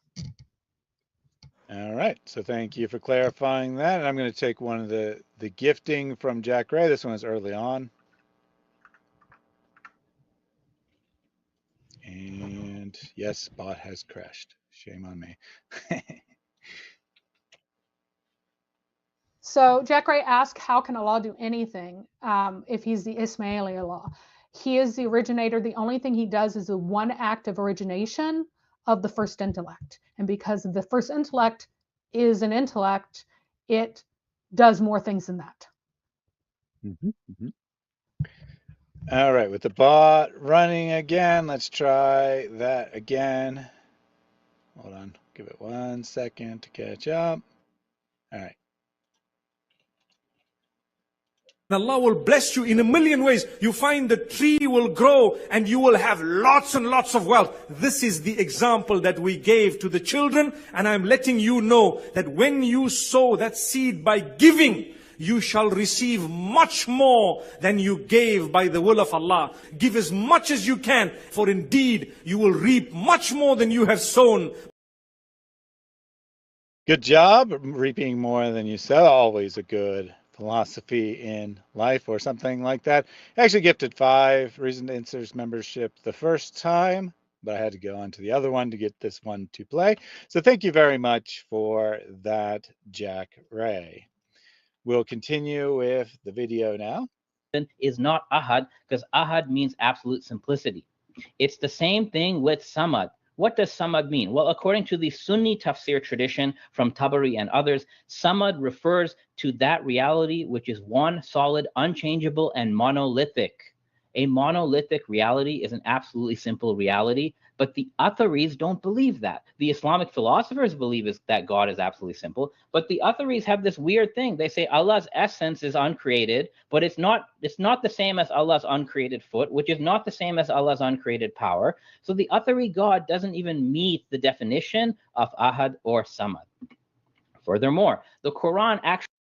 Whoa, go back to samad. I love this one. So, again, he's quoting a third party, and he's doing it to be very, very sneaky here. That is super dishonest. So you notice there's a word there, monolithic. and he's hammering on monolithic, and he's applying to monolithic the meaning divine simplicity. Did this man ever say divine simplicity? No. No.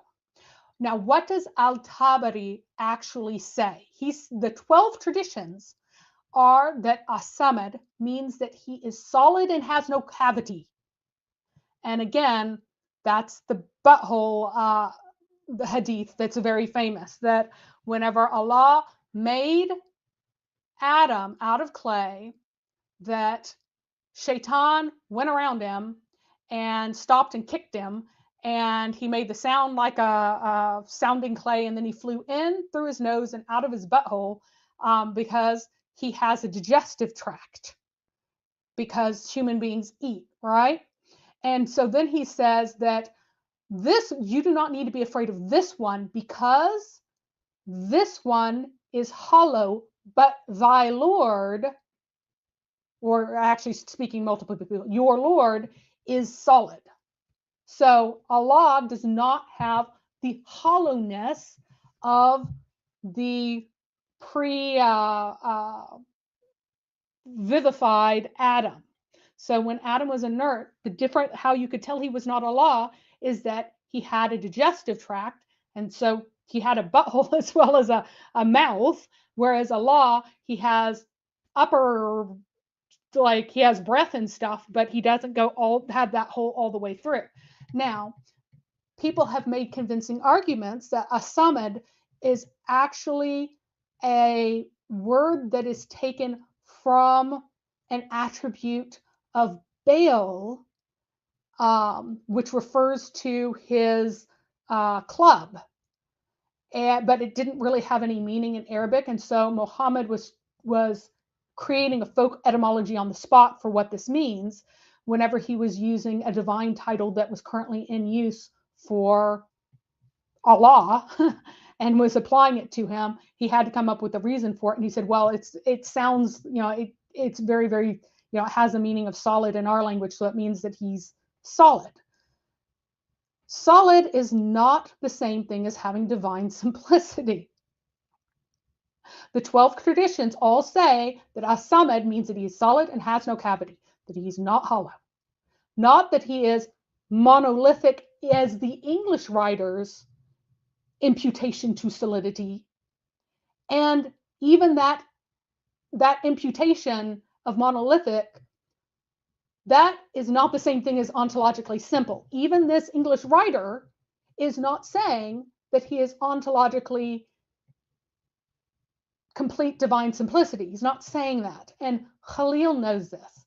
I'm sure he has read all of these, and I'm sure he knows perfectly well what they're actually saying. So, I'm going to pull up a couple comments from Khalil. They're not, he's at the beginning of the stream, as one of them made clear. So I'm not going to be doing this throughout, but I want to do it one time, just to say something about it. So he says, universal soul is a creation. We deny homoousius between Allah, intellect, and soul. Yeah, no, the Arians denied homoousius. So Arians denied homoousius. That's what made them. So, yeah, so right, he did actually.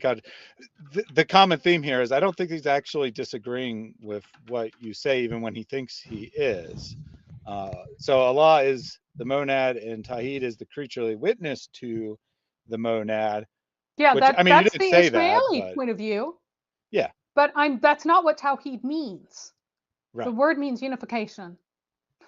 And that's not to be clear, he's saying all these meaning. things when we were just talking about his introduction slide. He's at the introduction. Yeah, he's only on the introduction slide. So there's that. And then Ismailis don't say Allah is inert. No one says, no, you did say that, right? You did say that. I do say that Allah is inert, yes. So but I'm saying he wouldn't say that. He's not. Right? He's not saying this. Well, he won't, because Allah has one act. Right. So he's the originator.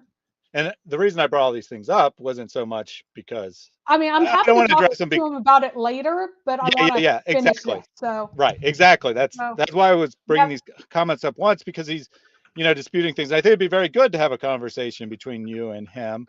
And then I brought those things up before he said this, but then he says, do you have a stream link? Can I come up? And I would love to schedule that. We want to go through the debate review, and since you haven't been watching the whole thing, like if you've been watching the whole thing and you came up at the start, that might have been a different thing. But I don't want to like go back and rediscuss all this stuff that we already discussed right now. But I do want to discuss it in the future. So I will put my contact information. Wait, I know you need to actually type that out for him because he's I know. I just realized how stupid it is for me to say all this on stream. But for everyone else, I will do that in the comments now, and I'll continue the video. The definition of Ahad or Samad. Furthermore, the Quran actually clearly teaches that God is absolutely simple and that God has no multiplicity within himself. How do we know this? Well, the Quran says that God is the creator of everything, every shay. The Quran says that every shay has been created as a pair. So every created thing contains zawjiyah or duality. The Quran says God is nothing like his creation. Laysa kamithlihi shay'un.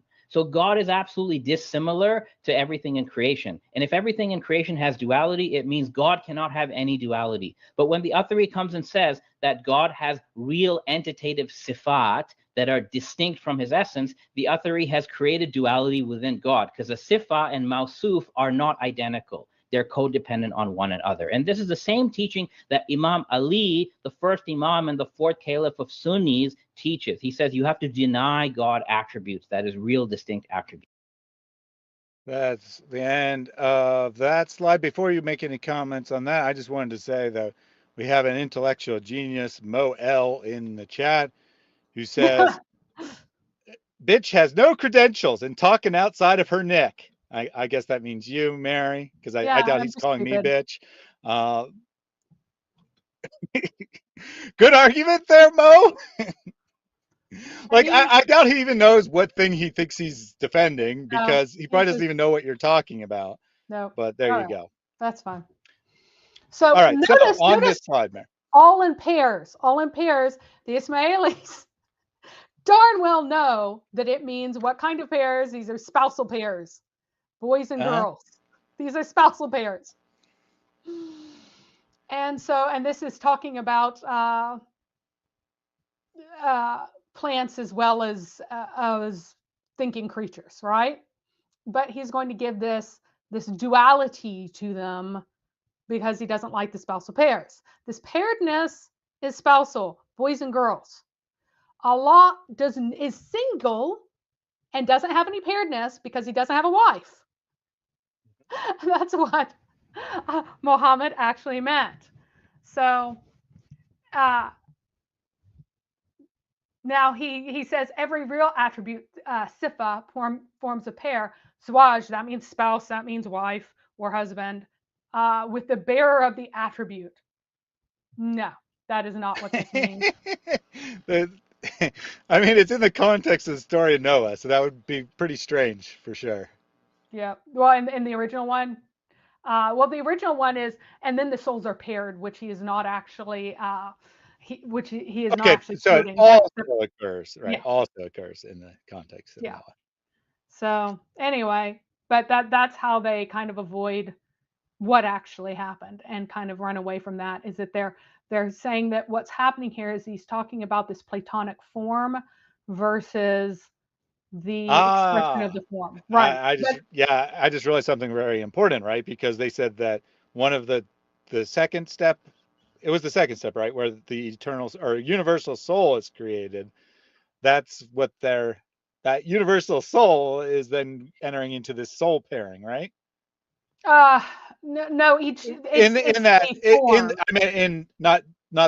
not in what we would conceive of, but in definition, right? Where they're saying that this is what soul means. Well, that the universal soul is not the pair of everything like that. That's not what they're saying. They're talking about the Platonic forms and all of that, and that being kind of coming out of right. But so, like, in the sense of something being a form being paired with an attribute, or a form being paired with a bearer of the attribute, that actually, I could just be off base, but to me that seems related to the idea that there's this universal I think soul, that the right? I have not studied Ismaili theology that closely, but I think that the universal soul is the origin of all of these forms from which all of the downstream thingies come. But I'm not sure. I'm really not sure. Because to me, and again, I could just be way off base because I don't actually know anything, and I'm not claiming to know anything. But to me, the relationship between the first creation and the second creation, the intellect and the soul, actually seems to be analogous to what he's saying on this slide. Maybe I'm just wrong, though. No. Hang on. Yeah, I think it underlies all of. I think it underlies them. I think it's the source of them, but I've got to check that. It's been a while since I've read much Platonism. So. Yeah. So to be determined, but to me, it actually made a lot of sense that this analogy is being, or that the same kind of relationship is involved there. I wasn't trying to say that the universal soul is, paired with other things. I was very poorly trying to say that the relationship in creation is like what he's describing on the slide. Anyway, we'll just continue on. Of Sunnis teaches. He says you have to deny God attributes, that is, real distinct attributes. Now, the Quran actually nowhere teaches the Athari doctrine that God has real distinct attributes that are additional or distinct from his essence. What the Quran does talk about is the names of Allah, the descriptions, and the relations. But names, descriptions, and relations are not the same as ontological attributes. There is an Athari tawil going on here that they're not admitting to. So where does the doctrine of real distinct attributes comes from? Which again, Jake holds to this doctrine. It actually comes from the Christian doctrine of the Trinity. This is the finding of Harvard professor Henry Austin Wolfson. And in fact, we can go into deism. I just love how everything he disagrees with it's just the Christians. It's the Christians doing it. Yeah, it's funny. And it is true that this doesn't have any substance in the Quran, but neither does Khalil's. Right. I mean, I don't. Yeah, right. Neither one of them. I'm not. I mean, you'll have to fill me in, but I'm not actually sure that Jake would say there's real distinction between attributes. Hang on. Is that a Athari position that there's real distinction between attributes? Of course there is. Yeah. Okay. So that is the Athari position. That's also the position of other folks. Khalil is he might be watching extra fast, but Lombard. I mean, he's probably watching at more than one speed, but I doubt he'll catch up, right? Because he's came in like an hour and a half in, so he'll probably never catch up. But no, he's fairly close. He's explaining how ahad is understood by Sunni tafsir. But Khalil is putting another layer of misrepresentation over an interpretation. So I mean, that's not neither here. Yeah, I mean, if he catches up and it says he's live, then I'll interact with his comments. But until then, I don't want to interact because I don't want to just keep jumping back and guessing what he's responding to, right? Yeah, I know what he's actually responding to, but he's responding to a Western scholar, saying that his interpretation is still okay of what he's saying. But notice the Orthodox Muslim view, where it says here by Wolfson, says the Orthodox Muslim view of the reality and eternity of the attributes, as we have seen, has its origin in the conciliar Christian doctrine of the reality of the second and third persons of the Trinity.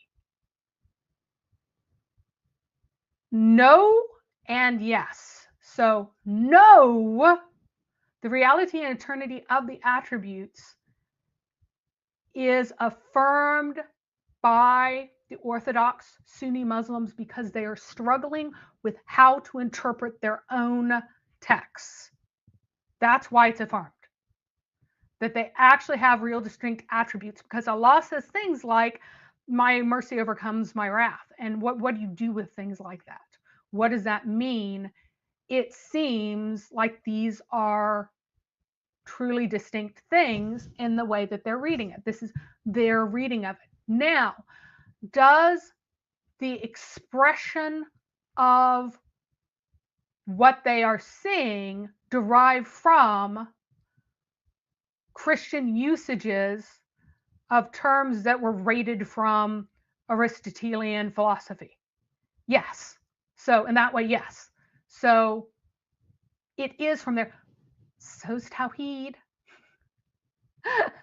So it's the fact that you use the word shay, and you use the word sifa, and you use makna, and you use all of these terms in Arabic that are being used in the same way that Arab Christians were using them in philosophical senses. So yes and no. Now, where it gets kind of dense is that around the 4th century, when Arius began teaching that things that were clearly wrong to everyone was like, wait, you can't teach this. They had to articulate why you can't teach what Arius was teaching, right? They needed to articulate what they had believed from the beginning. So these are actually beginning beliefs, and it was someone teaching something different that caused a reaction. And so they actually wanted to originally avoid any kind of Aristotelian language. They wanted to only use scriptural quotes, but they had need of technical precision to go against technical precision that was wrong. And so they used the Aristotelian usage, right?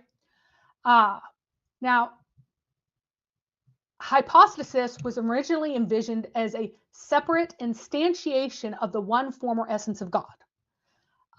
And these very early Christians who did not have terminology or understanding yet were able to escape tritheism, even though they are asserting real instantiations, because of requirements for the Creator that while some spiritual beings can be circumscribed, the Creator cannot be circumscribed. He is truly infinite.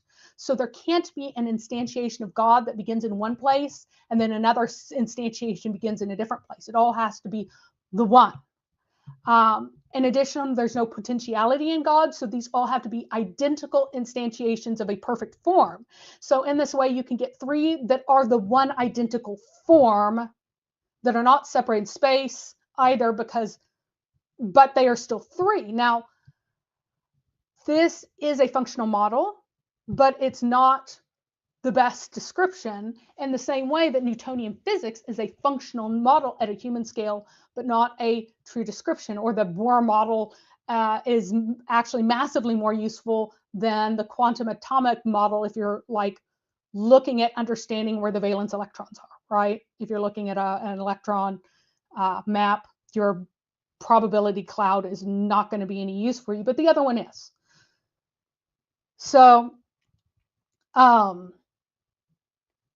this is the earliest articulation, and it did allow them to escape from any kind of contradiction and still have a God who is three persons and one. It took later, actually, Ibn Sina was, his ideas were granted or were rearticulated by other people who saw that they were accurate in the need for the knower, knowing, and known, and things like that. And that allowed a better articulation of what, because they also expressed the differences in the persons being the beginning or generation of the Son and the procession of the Holy Spirit, that these are different, but we don't quite understand how. And they were uncomfortable with that, but they were like, this is what's described. We're going to go with that for now. And later, over time, more and more clear and functional articulations of this very difficult concept were made, which is fine. You wouldn't expect God to be something that is easily grasped by the human mind. If photons are not easily grasped, God's not going to be easily grasped either. So if they're using these Aristotelian terms, does that mean that the Christian Trinity comes from Aristotelian ideas? No, it takes the language, accepted some requirements of the deity, but those requirements are just true, things like God's eternal nature and so on. But it corrects places where Aristotelianism and later Neoplatonism trips up and falls on its face and does not hold together. You'll find this, for example, in the writings of Irenaeus against the Gnostics of his day, going, hi, how can your God have done these generation things and made other than himself in the way that you're imagining these emanations happening? How is this even possible? It's not coherent.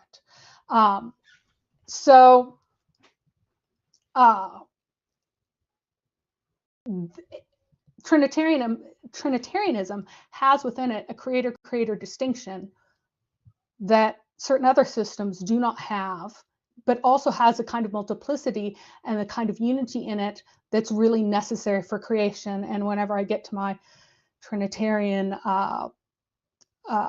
streams that I'm planning on doing in a bit, there's a very, very fast one done at the last conference that we had, but I'm going to go through it more slowly, explain more in detail why this is true. Yes, much more slowly. No offense, Mr. Bo, is barely intelligible at the speed you gave it. Like, the words are perfectly intelligible, but the ideas were way too complex to be delivered that fast.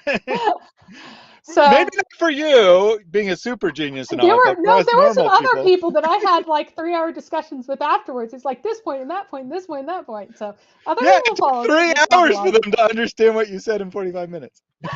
But anyway, so now in contrast to this, the Sifat of Allah do have ontological distinction.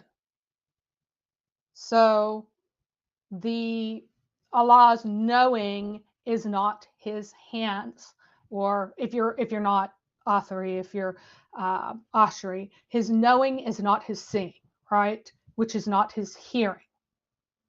So these are all different. Knowing, seeing, hearing are all different. They're distinct. They are not instantiations of the singular divine essence.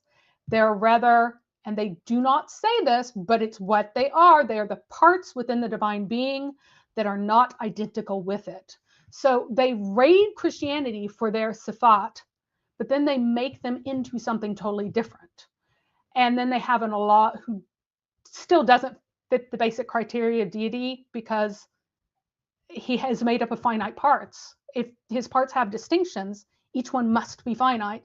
And actually, Khalil mentions this later on in the exchange with Jake. So Sunniism borrows from the terminology of Christianity, as does Shiism with their tawhid, but it is inferior in coherence and explanatory power, even to classical Aristotelianism and Neoplatonism. It's inferior to both of those, much less to Trinitarian theology. Now, I want to point again to the Ismailis, who basically just rebrand Arianism, because again, I never said that they're homoousios. If they're homoousios, then they wouldn't be Arians, now would they? They're homoousios or something else like that, right? Which itself conforms Christianity to existing Neoplatonic philosophy. And I want to point out that his intellect with the pen is directly the word, the power of speech, and wisdom, which are what Christ is called in this Arian system, and the soul is the spirit. So he's calling out just 3 of many attributes of Sunniism, which correspond when the Ismailis actually correspond 1-to-1 from Arianism to Islamic Neoplatonism. Like there's this direct parallel there. So it's kind of funny that he's always harping after, it's kind of like Christianity. So Khalil did say that he has caught up. Obviously, he couldn't have listened to everything at 2x speed, but that's fine. I mean, skimming through it to get a gist of what we're saying, perfectly fine. I have no problem with that. He says that tawhid means to make one, so tawhid is an action verb performed by a creature. I'm not understanding the distinction here between to make one and unify. That's kind of the same thing, isn't it? Right? To make one means it was separately more than one and was combined together. So I'm not actually sure why he said this, because it Well, doesn't seem he's to saying dispute that anything we say. his definition of tawhid is not a creaturely definition because he's an Ismaili, and so Allah is beyond all creatureliness. Right. Well, he did say in one of the slides okay. that tawhid is not a description of Allah; it's a description of creation or the creation process or something along those lines, which was strange to me. But he doesn't seem to be denying that tawhid does mean to unify, at least not that I can tell. All right, let's continue the debate. On this, we can show you, according to many sources, we know that the Christian Arabs defined the Son of God and the Holy Spirit as two eternal divine attributes, such as life and knowledge, or knowledge and power. And the early proto-Atharis like Ibn Kulab learned this doctrine from the Christians, and they transformed the Christian Son of God and Holy Spirit into Allah's uncreated attribute of X and Y. So the Athari position on attributes doesn't come from the Quran and Sunnah, it comes from the Christian Trinity. I just want to make a quick point. This is the same slide that Mary already talked extensively about. But even if he's correct that it comes from distorting or modifying Christian belief, that wouldn't mean it wasn't original. I mean, Muhammad, historically speaking, could have easily done that, or unintentionally did that because he was confused. So that doesn't really seem to be an argument to me. Yeah, for it not even being if we true, apply, especially since you're supposed to assert that the Christians are just misguided about certain things, right? Mm-hmm. That they are corrupted in some way. Well, maybe the Sunnis are just rectifying this corruption, right? Yeah, that you know, the Athari position is restoring what Muhammad believed, if all the stuff he said was true. All right, let's continue. Reason to the Athari doctrine of attributes, of real distinct attributes, this entire doctrine is going to collapse. Firstly, the Atharis say the attributes are not identical to God and they're not other than God. This violates logic. It violates the law of the excluded middle. But even if you get past that logical problem, the question we ask is this. If God's essence and his attributes are all mutually distinct, which is what Jake believes and what the Atharis believe, we ask, is the essence and each attribute necessary in itself or dependent in itself? Now, here are the options. If you answer that the essence is dependent and the attributes are independent, you believe in multiple necessary beings, polytheism. If you say the attributes depend on the essence, so the attributes are dependent, the essence is independent, well, that is divine simplicity. There's only one necessary independent reality, which is God. So that's our position. If you say the essence and attributes are all independent necessary beings, that's more polytheism. And if you say they're all dependent contingent things, that's atheism. So the Athari position on Tawhid is going to collapse into one of these four. And therefore, this view of Tawhid, cannot stand the test. So before you speak, Houston says, so the scholars had a better understanding of the Trinity than the Quranic Allah had. And I think that's probably true. Okay, I mean, regardless of the guesses about how they came up with this theology, I think that statement's true. Yeah, Ibn Taymiyyah, for all of his faults of understanding the Trinity, does understand it definitely better than Allah does. Now, one thing is that he's actually wrong about something. This does not violate the law of the excluded middle. It doesn't. Why? Thaddeus, is my hand me? Not strictly speaking. Okay. Is it other than me? Well, certainly not. It is a part of me. Right, it's a part. Actually, that's what I said. That's why I gave that weird answer to the first one, because it's kind of you, but it's kind of not you. Right. So again, the solution is that it's part of me.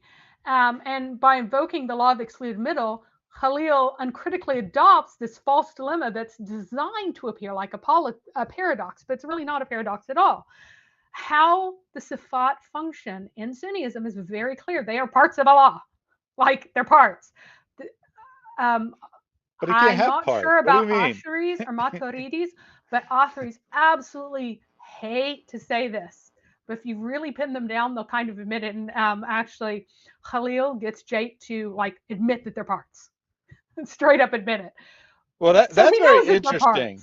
But right, because you're right, parts does get you out of the logical dilemma there. But I didn't think they'd be allowed to say a lot of parts either. So they kind of get funny looks on their face as you explain that, you know, this is not that, and that is not this. And then there's this over here. This is not that. That is not this. And so they don't overlap. And each one is united in Allah. And so they're each distinct parts. You can usually get them to like confess to that, but they're not supposed to. It's very funny because the description is one of parts. It's not a paradox. It's just a description of parts of something. But like they're supposed to ignore the fact that it's clearly parts. I mean, even Khalil's illustration is parts along a wheel, right? Because it's so clearly parts. But but they're transparently parts of Allah. It is also obvious that the Sunni God properly does not possess a deity because his attributes exist as ontological parts within a self. So Allah's being does depend on those independent attributes. And it's not clear that he has an ontological reality in his selfhood apart from his attributes. That's something that I've really struggled to see expressed in the Sunni articulations.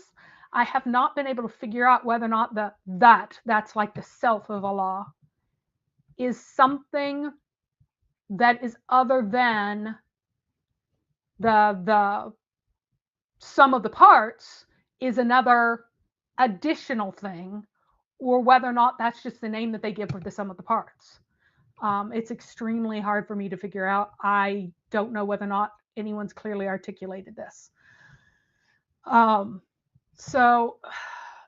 his selfhood doesn't really seem to be ontologically real, except that it is composed of ontologically real attributes. I mean, you ask whether or not his dhat is identical to any of his sifat. And of course, they say no, but that could just be because the dhat is the sum of all the sifat in their unification. But there's a problem with the Ismaili idea in that there's no such thing as an eternal creation. That's like a married bachelor. If you have eternality, that is proper to God alone, period. If the attributes are eternal creations, then why? What does God lack that he makes for himself attributes that he must make his will or his intellect or his power, which are separate from him, even if you're granting that this married bachelor situation is okay? That's not really divine simplicity at all. It's also polytheism because there are multiple ontologically distinct eternal things if you imagine a meaning to this nonsensical term of eternal creation. The reason that Ismaili can use these words is they do not mean creation ex nihilo. When they say creation, they mean panentheism, where the intellect that is eternally created, the pen, has a more genetic almost relation to Allah than we would mean by creation. This creator-creation distinction that is a hard, bright line in Christianity is not there in any Neoplatonist system. So there's like the portions of the infinite that are peeled off without decreasing the infinite somehow and instantiated into a different being which has different properties and a different nature. And that would be true actually for all instances of creation. They just get farther and farther from Allah himself. So how we differ from Allah is that we're like layers below Allah on a golden ladder of existence that somehow makes our stuffness different than Allah's stuffness. But Neoplatonism is essentially about emanation, and the material is unclear, like how the material is different from God and in what way and how it acquired its being and all of that. Like it comes from God somehow, but it's not this bright line creator creation difference. And this is something that I actually need to do more reading on the Ismailis on, but it has never made any sense in any of the systems that I've read. Now, here's another question. What is corruption? What is evil? What is kufr? What is shirk? If Allah is knowledge in that he is the origin of knowledge, then every sin, because sin has real ontological existence in Islam, Allah is also the originator of sin. He's the originator of all these things. And so if we say Allah is wise on the basis that he's the origination of wisdom, then we could also say that Allah is disbelief on the basis that he's the origination of disbelief, or the origination of a straightness, or the origination of something like that. So that's the choices that you make to give attributes to Allah in such a system is also problematic. Allah would be no more distant from lust than he is from mercy. Now, it is polytheism to call them both necessary and for them to share in the same being in this way. But it could also possibly be atheism, because how can God be constrained to Yeah, so I was actually Yeah, going in to this ask way, you, right. if the conclusions follow, because intuitively to me, and I'm not an expert, but intuitively to me, that the conclusions don't really follow, like that this is polytheism. For example, right, pantheism isn't on this anywhere, and it's got to fit into one of these. So it doesn't feel like it really.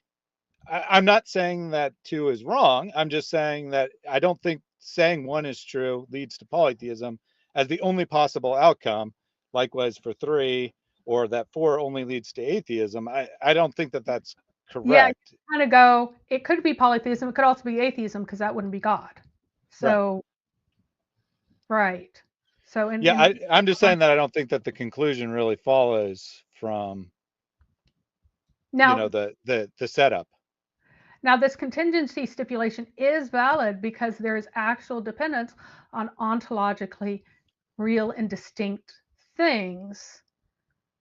On number 4 there, but it's kind of another Mary Bachelor situation. It's atheism because it attributes to God attributes that can't be true of God. So that's why he ends up calling it atheism. So kind of the line between atheism versus polytheism in here is arguable, because you could say that some of them are like actually really, some of the polytheism is actually atheism, some of the atheism is polytheism. Because again, like all the pagan gods, do they actually have the attributes of a true God? They're not creator, so no, right? They're not the origin, so no. But is that atheism to say that they're gods? Or is that polytheism? So it's a little bit less clear cut than perhaps. So we got Mo L in the chat telling us all that he is not listening without telling us he's not listening, because he said that tritheists are dictating what monotheism is, when we are quite literally discussing Khalil's opinion. So unless Khalil is a tritheist, this comment makes no sense whatsoever. And then he said some vile stuff and was timed out, which I'm fine with. He was saying some really, really inappropriate things, but he was also admitting that he has not watched one second of this. He wants my attention, but that's fine. Yeah. He can't live I'm sure without my that you probably attention, saw the that's fine. comment. I'm not going to read it because it's disgusting, but Mary probably saw it. And if you actually knew Mary, you'd know how ridiculous that comment was. That's all I'm going to say about it. All right, let's continue with this test of reason. Furthermore, when the Atharis say that God's attributes are distinct from one another and God's essence, what they are saying is that each divine attribute, in being different from others, is finite. Okay, something is finite if it is limited and it excludes things that are different from itself. So to say that God is infinite, but he's comprised of multiple finite attributes, is a logical contradiction. You cannot have divine infinity composed of finite attributes. Furthermore, the Atharis affirm that God has 2 yads. Whatever yad means, he has 2 yads. Well, guess what? 2 is a quantitative arbitrary limit. Why does he have 2 yads? Why can't he have 7 yads or 1,000 yads? So when the Atharis affirm in their creed that God has 2 hands or 2 yads, they're giving an arbitrary limit to God. And according to the Thought Adventure podcast that I've watched, anything with arbitrary limits is contingent, not necessary. So the Athari concept of Tawhid posits a contingent God. Now, what is our position on attributes? Here's the... Before we get to his position, I don't think that this is correct. Again, I don't know everything about philosophy. I haven't studied this in detail, but I don't think it's correct. I think an infinite can be composed of finite parts because, Well, for example, yes. yeah, okay. Mary You can says have an yes, but let infinite me just give number an of example for finite the audience, contestants. right? Yeah. That's So the number of the set of whole numbers is infinite, but you could say there are finite numbers between 1 and 10. That doesn't mean that, right? That could be a part, so to speak, of the infinite set that is finite. So I don't think this is actually correct. And Mary said yes. So well, I'm happy to say that I got that right. So each one, you could also say that Allah's life is infinite, his 2 hands are infinite, whatever on earth that means. His knowledge is infinite, his 2 fingers are infinite. You can say those things. And then you would have an infinite comprised of infinites. And that is something you can have. You can have that's also possible. The mathematician here, right? That is possible. A lot of philosophers don't know enough mathematics. Now, the problem is that there is still places where one infinite dwells where the other one doesn't, right? So if you look at Hibbert's Hotel, for example, the paradox of Hibbert's Hotel, where you can have an infinite number of hotel rooms and then a bus with infinite people come in, and then they each occupy, everybody moves down to hotel room times their number times 2, leaving an infinite number of space for the infinite number of new guests. But now in that hotel, you have people who just came on the bus who are not the people who were already there. And so you have this distinction and this delineation and this localization of these 2 infinities in contrast to one another, even though they're both infinite. And that would be a problem with the divine. So it isn't the problem the way it's articulated here, but it is a real problem. You cannot have life and knowledge if the life is not knowledge, and this be and the life itself occupy everything, because where the knowledge is, it doesn't, if that makes sense. So you can have multiple infinities within an infinity, that works, but right. What you can't have in God is distinctions, whereas there are limitations to attribute limitations, which itself requires no real ontological attributes. Now, is there a problem with this in the early Trinitarian articulation?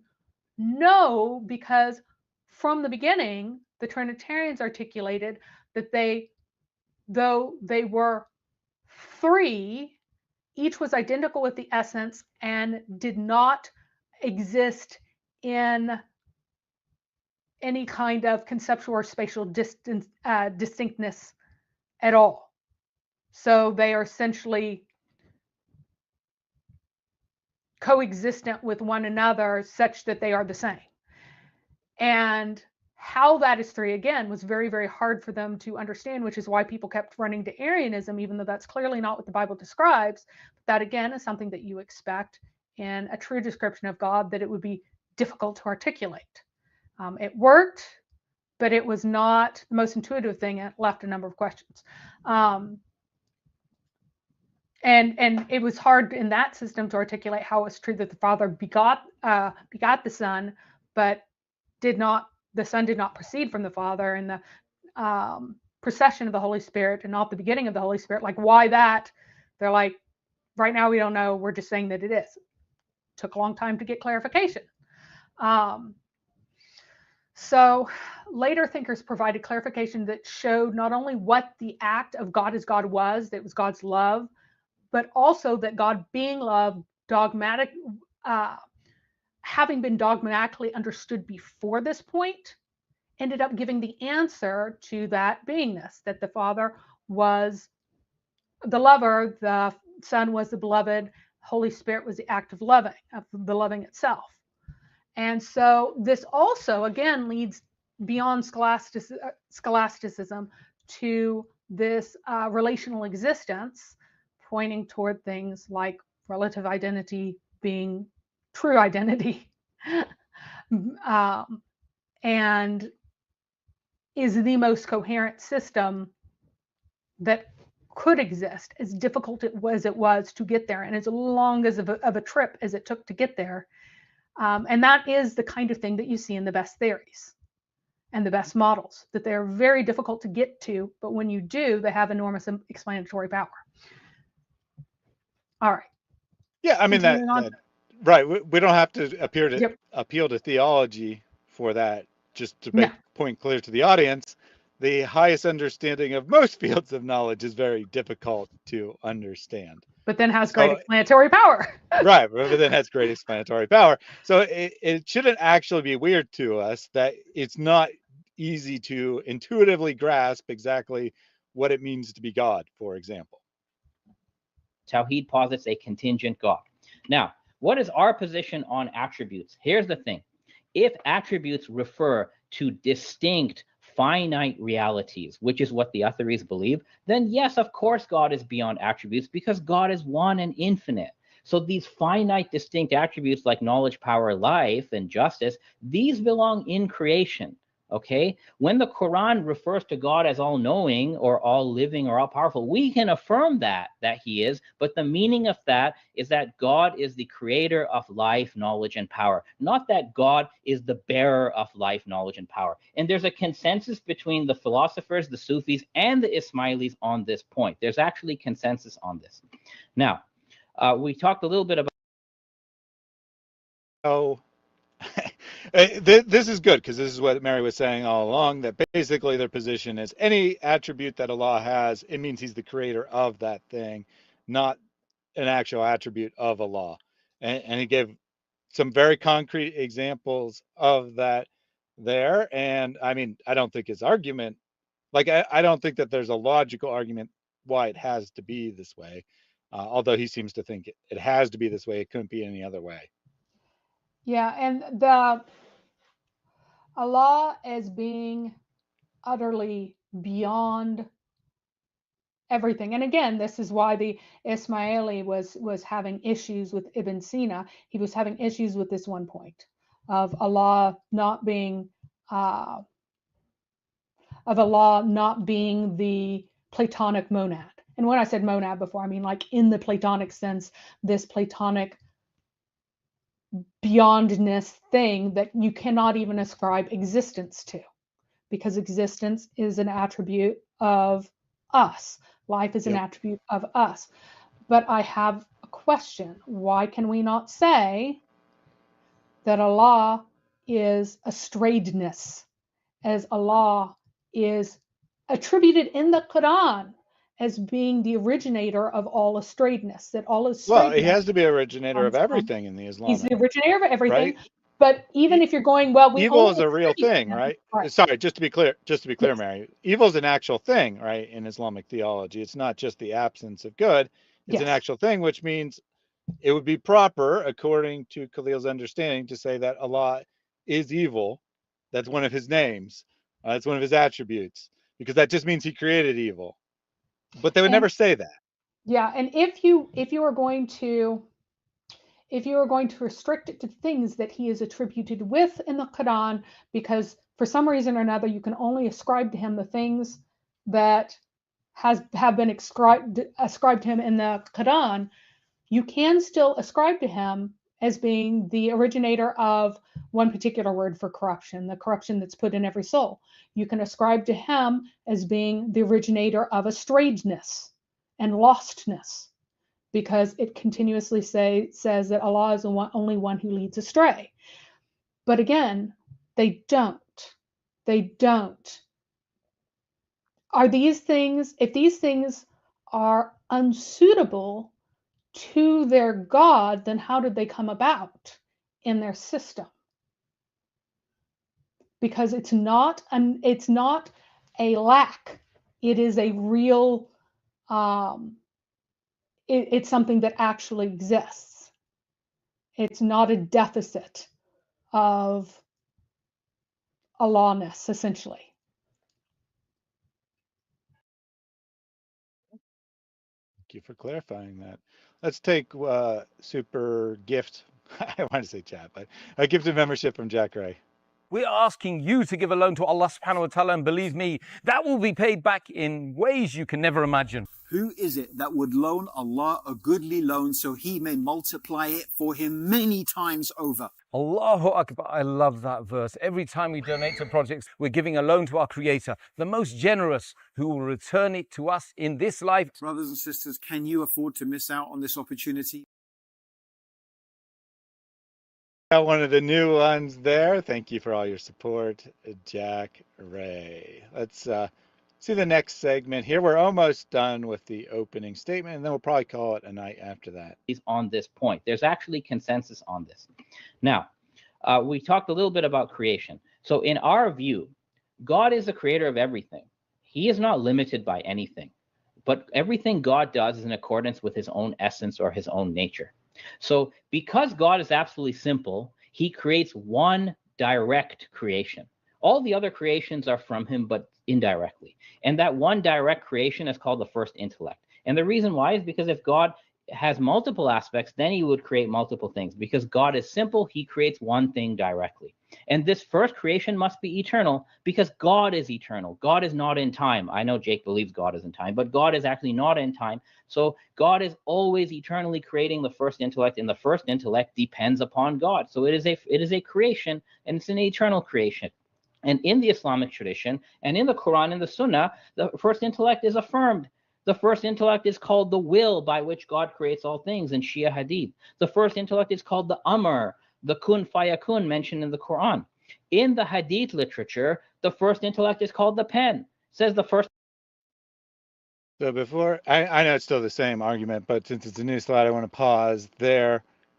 I'm not actually sure he's. Command, to be clear, and kun fayakun means be, and it is, or it will be. So that's what he's saying, attributing to this first intellect. Now, he's saying that these are descriptions of the first intellect in these sources, but that is what he's attributing to them. No person reading this would come up with that definition by themselves. Now, what's really interesting is that his unlimited God creates one thing eternally. He's unlimited, but he has no will properly. He has no intellect properly. He has no knowledge properly. He has nothing properly. So he's unlimited, except that he is excluded from any likeness at all whatsoever to creation. Now, why is it, if he's unlimited, does he have the potentiality to have more than one act? The answer is no, he doesn't. Unlimited doesn't actually mean unlimited in action. He has only one act. And this is why I call Allah inert, because he is unknowable in the sense that there's not even something there to know. Again, you cannot say positively that he exists, because existence is something that we have. He is beyond existence. And so he becomes this Hindu-like deity, the Brahman, or even the something similar to the to Buddhism's ultimate, in that there's no actual intellect in Allah. So you can say beyond, but now you have that which only does one thing and does it eternally. The thing that it has made eternally can do more than one thing. Yeah. Through the universal soul. You got to where I was going to go. Yeah. I don't think he bought himself anything by saying, okay, so he says because God is simple, he can only create one thing, but that would mean that the thing he created, and he says it must be eternal, but that means the thing that he created could only do one thing and it must be eternal. So I don't think he bought himself anything because I doubt he thinks that the universe is eternal, Mm-mm. right? So, No. or creation, if you prefer that term. So I don't understand what he thinks he's accomplishing with Well, this setup. is what Neoplatonism has, right? Okay, fine. I don't understand what the Neoplatonists think. They're Well, fine. the Neoplatonists realize the utter oneness of their God. The monadic God cannot properly have a mind, because to think there has to be a subject-object distinction. Mm-hmm. And if the monadic being thinks, that object then, that which it thinks about, what is it? Is it dependent upon this thing outside of itself? It must be if it properly possesses thought itself. If this monadic mind possesses thought itself, then that mind is dependent on the object that it's thinking of. And you can't have it thinking of itself because you don't have an internal parts for it to think of. There's nothing else other, there's no object for the subject in a divinely simple being of that sort that is unipersonal, if it has any personality at all. And so the object, and so what normally happens is that in all of these systems, that which comes out of the monad is the thing that thinks, because it has an object to think of, which is that which created it. And that's Because why it's called the first intellect, right? right, Because because that's where what we would call thinking lies. right. And so it thinks because it can think of that which it is dependent on, but the Platonic monad cannot think about it, because then it would be dependent on the thing that it creates. So that's where it comes from. Now, this first creation being eternal is not something that the Neoplatonists would have said. They have this emerging happening. Actually, I don't think that time is a creation. Time is just something that just sort of exists. So it happens in happens in time that there's so this. sorry, just Yeah, to say here, I don't know about Neoplatonism proper, but Khalil certainly seems to think that correct. that time is a creation. Correct. He does, and he might have gotten that from the Christians. Well, the Ismailis, not Khalil directly, but the Ismailis may have gotten that from the Christians who insist that time is in fact a creation. But from the descriptions of early Neoplatonist writings, I do not believe that early Neoplatonists believed that time was a creation. So then these things would have happened in time. And some of them even have an eternal secondary matter, like matter is eternal for some of them, which obviously not for Khalil, right? But yeah, and I could say that's probably quite reasonable because most ancient philosophers, which obviously could potentially include this group, did believe that time was eternal, and well, that matter was eternal too. right, and see, Which notice, there's philosophical yeah, problems of, but it was very common belief. Obviously, it's not that hard to see why someone would believe that, because it's impossible. Well, maybe not impossible, but very difficult to imagine something without time, because the way yeah, it work is very dependent on time. it's So very hard. yeah, exactly. So that seems quite reasonable. That the philosophy from which these Islamic ideas are being drawn from would disagree and say time is uncreated, time has always been and always will be, or Right. whatever. And so this is how you get intellect, is having a subject that can have an object that comes out of Allah, because Allah has no object himself, because again, he'd be dependent on his creation. So his creation's dependent on him, and then possesses all these abilities to do things that he doesn't properly possess, that he can't do.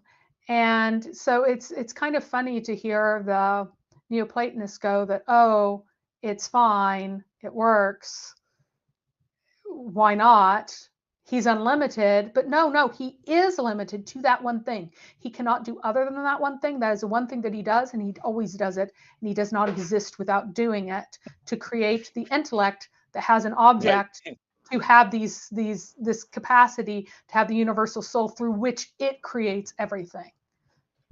Yeah, I mean, the only possibilities that I can see is that either the being that, or the thing, or I don't even know what to call it, the Allah in this equation is complex enough to create more than one thing, or it somehow creates something more complex than itself. Otherwise, you don't have any kind of solution. But both of those ideas are one's incompatible with his theology, and the other's incoherent. So seems very, very strange to me.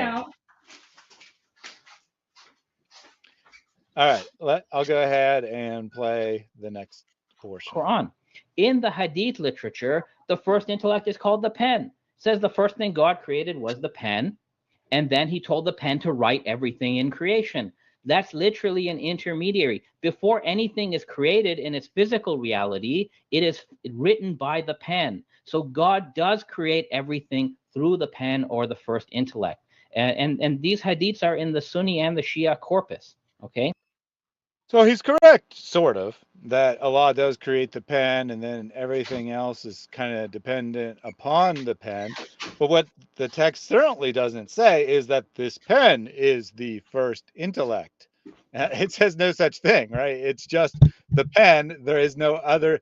Everything else, right? Everything else he says is his. I don't even want to say interpretation, because it's not really interpretation. It's his theology imposed upon the words the pen, because none of that is in the text whatsoever. All the text says is Allah created the pen and then used the pen to create other things, right? Right. And in reality, the reason that Allah creates the pen is because Allah, Because he has to write it down, I right? mean, he's the pagan god who teaches writing, right? Yeah. And Yeah. If he, hold on, Mary, let me just guess here. It's somewhat of a guess, but that if Allah doesn't write it down, it doesn't actually happen, right? So he has to write it down, which causes it to happen. right, Yes? that's the declaration. That is Okay, Allah's that's what I thought. command. It's eternal and everything. But before that, in the early theology, the earliest theology of Muhammad, again, Muhammad's a pagan. He's drawing from all these sources, things he's familiar with, things he's not familiar with. So Allah is the God of writing, and so he's a God of knowledge. Well, then he's Al-Rab, but he acquires all of these pagan attributes, one of which that he taught mankind how to write, and so he has the power of all of these words and the spells and scriptures and everything, because he is the God of writing. He's the one who has scripture, right? So yeah, Allah is an eraser, but an eraser of sins, not an eraser of commands. That's different. Mm-hmm. Yeah, obviously this is a joke. Pencil's better because it's easier to erase. But I mean, God shouldn't need to erase anything, right? And of course, the word isn't really a fountain pen. That's a later invention, but it just means writing instrument. Well, presumably actually scratch into, right? The word for pen there is actually a reed pen. It's actually specific. So okay, fair enough. Whatever that's I thought it was worth. just a general word for writing No, instrument. no. But certainly not an ink pen, right? Because that's not Correct. a thing. Well, no, I mean, ink pens were a thing then, of course. That's how most books were written. But Sorry, this is, a fountain pen, right? yeah, no, not I'm using the fountain wrong terms. What you Yeah. envision as a pen didn't exist then. But yeah, I mean, you could dip a feather or a quill right into ink and then write that way. Yep. I was just being silly. Yeah, but this and then is you take it. You yep, take it I too take it literally. seriously. Sorry. Okay. Even Ragaz, I don't know what that is. Acknowledge Muhammad is not a pagan. He worshipped the same God as Abraham and Jesus. Okay, No. one, why are you appealing to some sort of authority as an argument? Two, what does this have anything to do with what we're talking about? Oh, because Mary said that he was drawing from his pagan background. The texts themselves say that Muhammad comes from a pagan background. That's not a point of dispute. You say not a pagan later in life, and some stupid, idiotic biographies written hundreds of years later somehow pretend that even though he's surrounded by paganism, that he is specially protected and never believed it, Well, even though he that's did not. believe something different. Yeah, just to be clear, before Ibn Ishaq was Lauderized, right? Before it was censored, he did talk about Muhammad's pagan activities before. Yeah, exactly. That's what I'm talking about. back Like to biographies Syria. written 400 years after the time of Muhammad eventually decide that he was specially protected from birth to not believe in the same things as society believed in, which is just silly. I mean, Yep. I would have no problem saying that Muhammad came from if I believed in Islam, I would have no problem saying Muhammad came from a pagan background and then was taken out of that by God and taught monotheism in opposition to his culture. Why would that be offensive to you? Because you don't actually think, that's why. Okay, All right, let's so yeah. Yeah, we covered this one, right? Oh, I did want to bring up this question. Well, I don't seem to have it, but it was like, does the pen have the intellect? And no, so don't think of is the intellect, yeah. Is the intellect, yeah. So the pen is just a word for the light of Muhammad / the first intellect. So it's a word for it. So they're saying that he created the pen and then the pen wrote and all of this. This is all metaphorical. So right. The fact that we call the this pen doesn't possess intellect; it is intellect itself. Right. Or as Mary said, it's a metaphor. Which that part I don't have a problem with necessarily. I mean, it would be reasonable to read that as a metaphor. Problem isn't that the pen is intellect is a metaphor. Problem is that all the rest of the theology that Khalil tries to put on it is not in the text. Well, even then, whenever you look at what the early Muslims actually believed, they did not believe that this was metaphorical at all. They believed that there actually was a primordial pen. There actually is a throne, that all of these things actually are. Yeah, there actually is this reasonable interpretation. I'm just saying this isn't ridiculous by itself. Yeah, it's not ridiculous by itself, but I think that it's not really feasible within the context of what the early Muslims believed. Yep, I would have to agree. Okay. So this is very clear then. I have launched today 10 arguments against the Athari Creed. And each of these arguments that I've given is fatal to the Athari Creed. So if Jake wants to stand a chance in this debate, I expect him to, number one, refute all 10 of my arguments. And number two, you have to give some rational demonstration for the Athari Creed, which we haven't seen. As for the things that Jake said, I will be rebutting all of his misstatements in my first rebuttal. So here's the weird thing to me, right? So in theory, he's arguing for his creed. He's arguing for his position. But by his own statement of what he just did is he gave 10 reasons why Jake is wrong and and by implication, 0 reasons why he is correct. No, he's giving the 6 to 10 is supposed to be why he is correct, and 1 to 5 is supposed to be why Jake is wrong. Now, well, okay, yeah, he said 10 reasons against Jake, but that's what I thought he originally did. Is that he said there was 5 against and 5 for. Yep. But he's saying and I think he did a better job of defending his own position than Jake did. Oh, enormously. But because he at least tried. Yeah. But I still find it bizarre that they both spend so much time saying the other position is wrong instead of like doing what we would ask them to do, demonstrate that early Muslims believed this. And a lot of the things that he's choosing as being like the thing that makes authorism nonsensical is something that he has to say himself.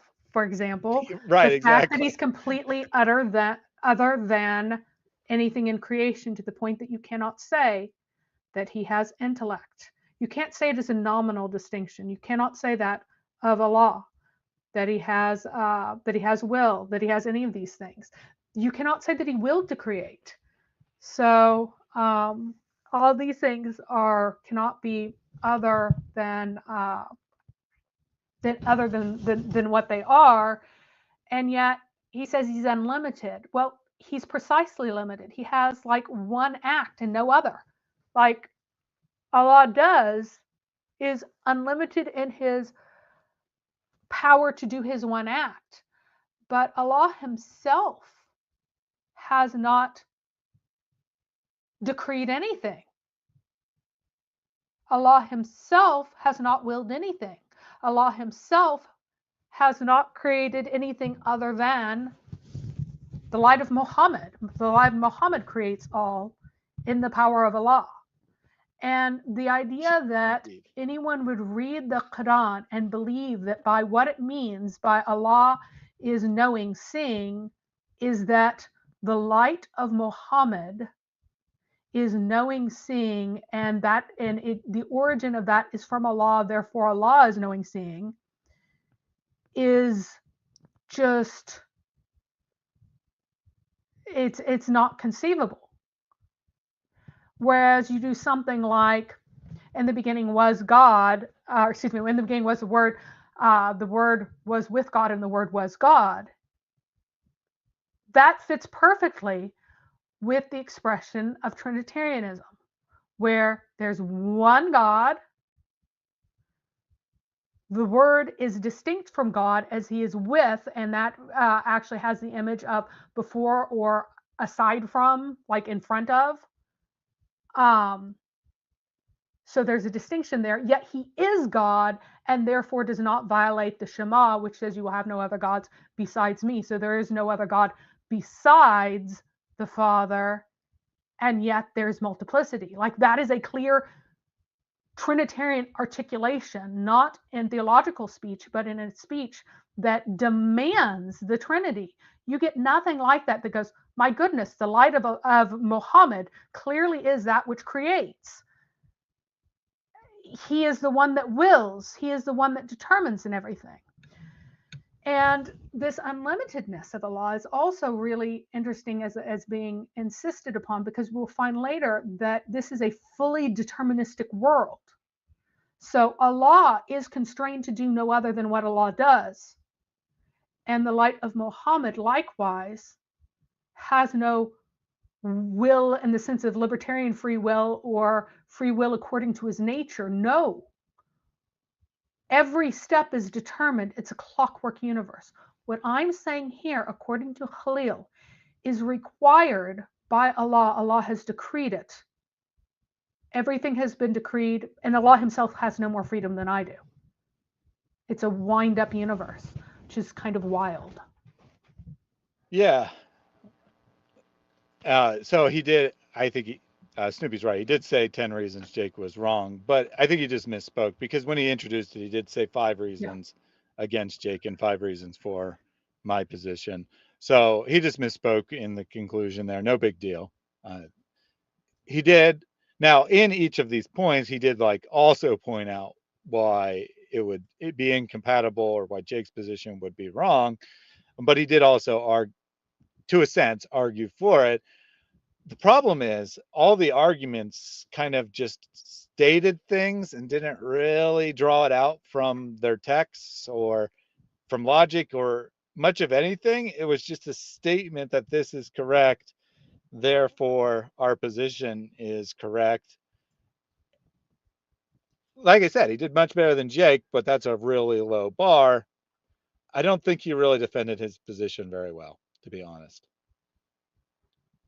Hudson, yeah, we know that Jake doesn't believe in divine simplicity. This is he's saying that this is how it's going against Jake. Yeah, even whenever he does positively assert his position, that is refuting Jake on a certain level, but it's kind of, which, I mean, to be clear, that's not really a criticism. It's just an observation, right? Because that's an acceptable thing to do in a debate, is to point out how your position, if it's correct, refutes your opponent. That wasn't a complaint. It was just an observation. But I do find it bizarre that both of them, well, I guess I don't find it bizarre. I find it telling that both of them spend so much time saying the other's wrong because of X, Y, and Z, but spend much less time saying I'm correct, because they don't really have a lot to point to say they're correct. All they have is a small number of passages which they'll both draw on, which are disputed, and they have no real evidence for why their position is the correct reading of those texts. They just assert this is the obvious meaning of the text, and anyone who says otherwise is adding interpretation or whatever. Yeah, and it's really interesting. Allah does not have intellect. He's the creator of intellect. Allah does not have will. He is the creator of that which has will. Allah, who does not have life, he is the creator of that which creates life.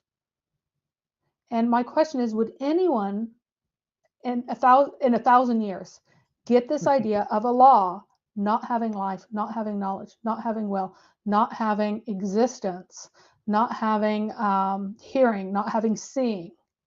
Would anyone in 1,000 years get this idea of Allah from any of the texts within the first 200 years of Islam? Would anyone in that time deny life as being a proper characteristic of Allah? And it's just no. But with the contact with Manichaeanism and Arianism, this developed out of that into this Platonic system that takes Islam and shoves it into a Neoplatonic box. Yep. Yeah. I mean, that's my conclusion, that the theology comes first and then the text is made to fit it, because the plain meaning of the text is a lot. Forget life, will. I mean, what could be clearer in the Quran than Allah being the source of divine will? And yet they say, no. You see, because Allah said he created a pen first, that means the pen has the will, or maybe it's the soul that has the will. We don't know which. At least I don't know which.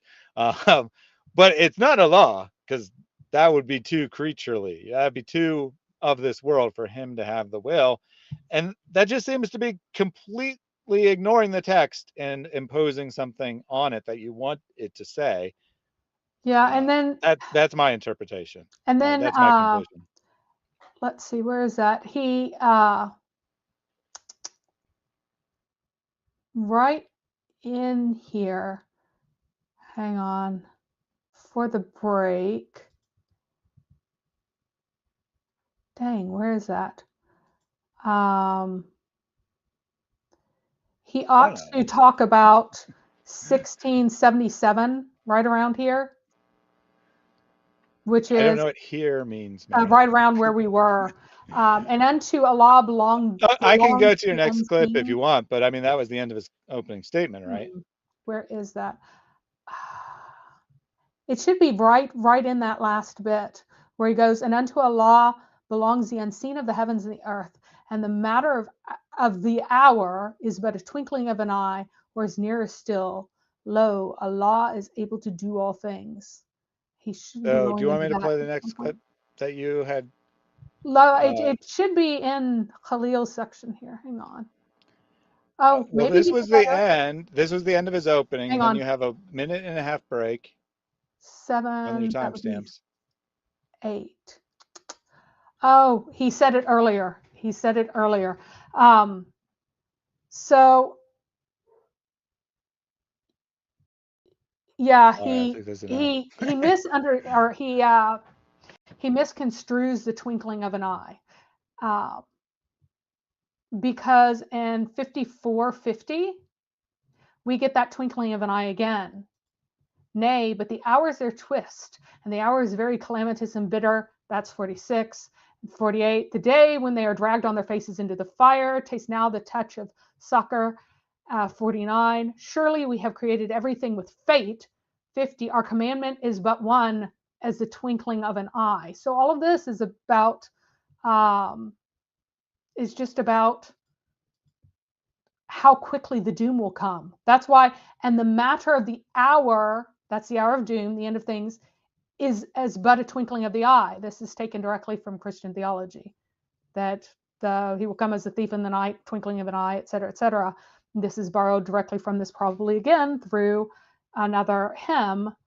And so it's not about anything other than about how quickly the doom will come. And also, whenever Allah talks about saying by the pen, he means like by the pen. He's the God who instructs in writing. Yeah, I mean, that seems to be the clear interpretation. I mean, that would be the logical conclusion. Now, I wouldn't say it's the only possible meaning of that text, but if there's a different meaning, there should be some evidence of it, right? Not just, well, this is what our philosophy has led us to conclude. It's not found in the text, but our philosophy must be right. So let's pretend this is what the text is teaching. It seems irresponsible to me. So interesting question from Hudson. I would say Neoplatonism is worse than Jake's view, question mark. Well, that if you would say it, that's what you can say. That's not really a question. But no, I don't think one worse. In my opinion, I don't say one is worse or better than the other. I mean, they're both wrong, and wrong is wrong. What do you say, Mary? Well, I think that the one that's most superficially silly is the authory, instantly silly. And then I am 14 and this is very deep, is Neoplatonism. So there's this degree of, oh, but dare you ascribe things that you know to God? Well, again, I just want to point out that in the Christian view, we are made in the image of God. He is the actual, we are the analogical. So whenever God has love, he has the actuality of love. We have something that's analogous to that. It's not utterly unknown. It's not utterly foreign, nor would you think it would be.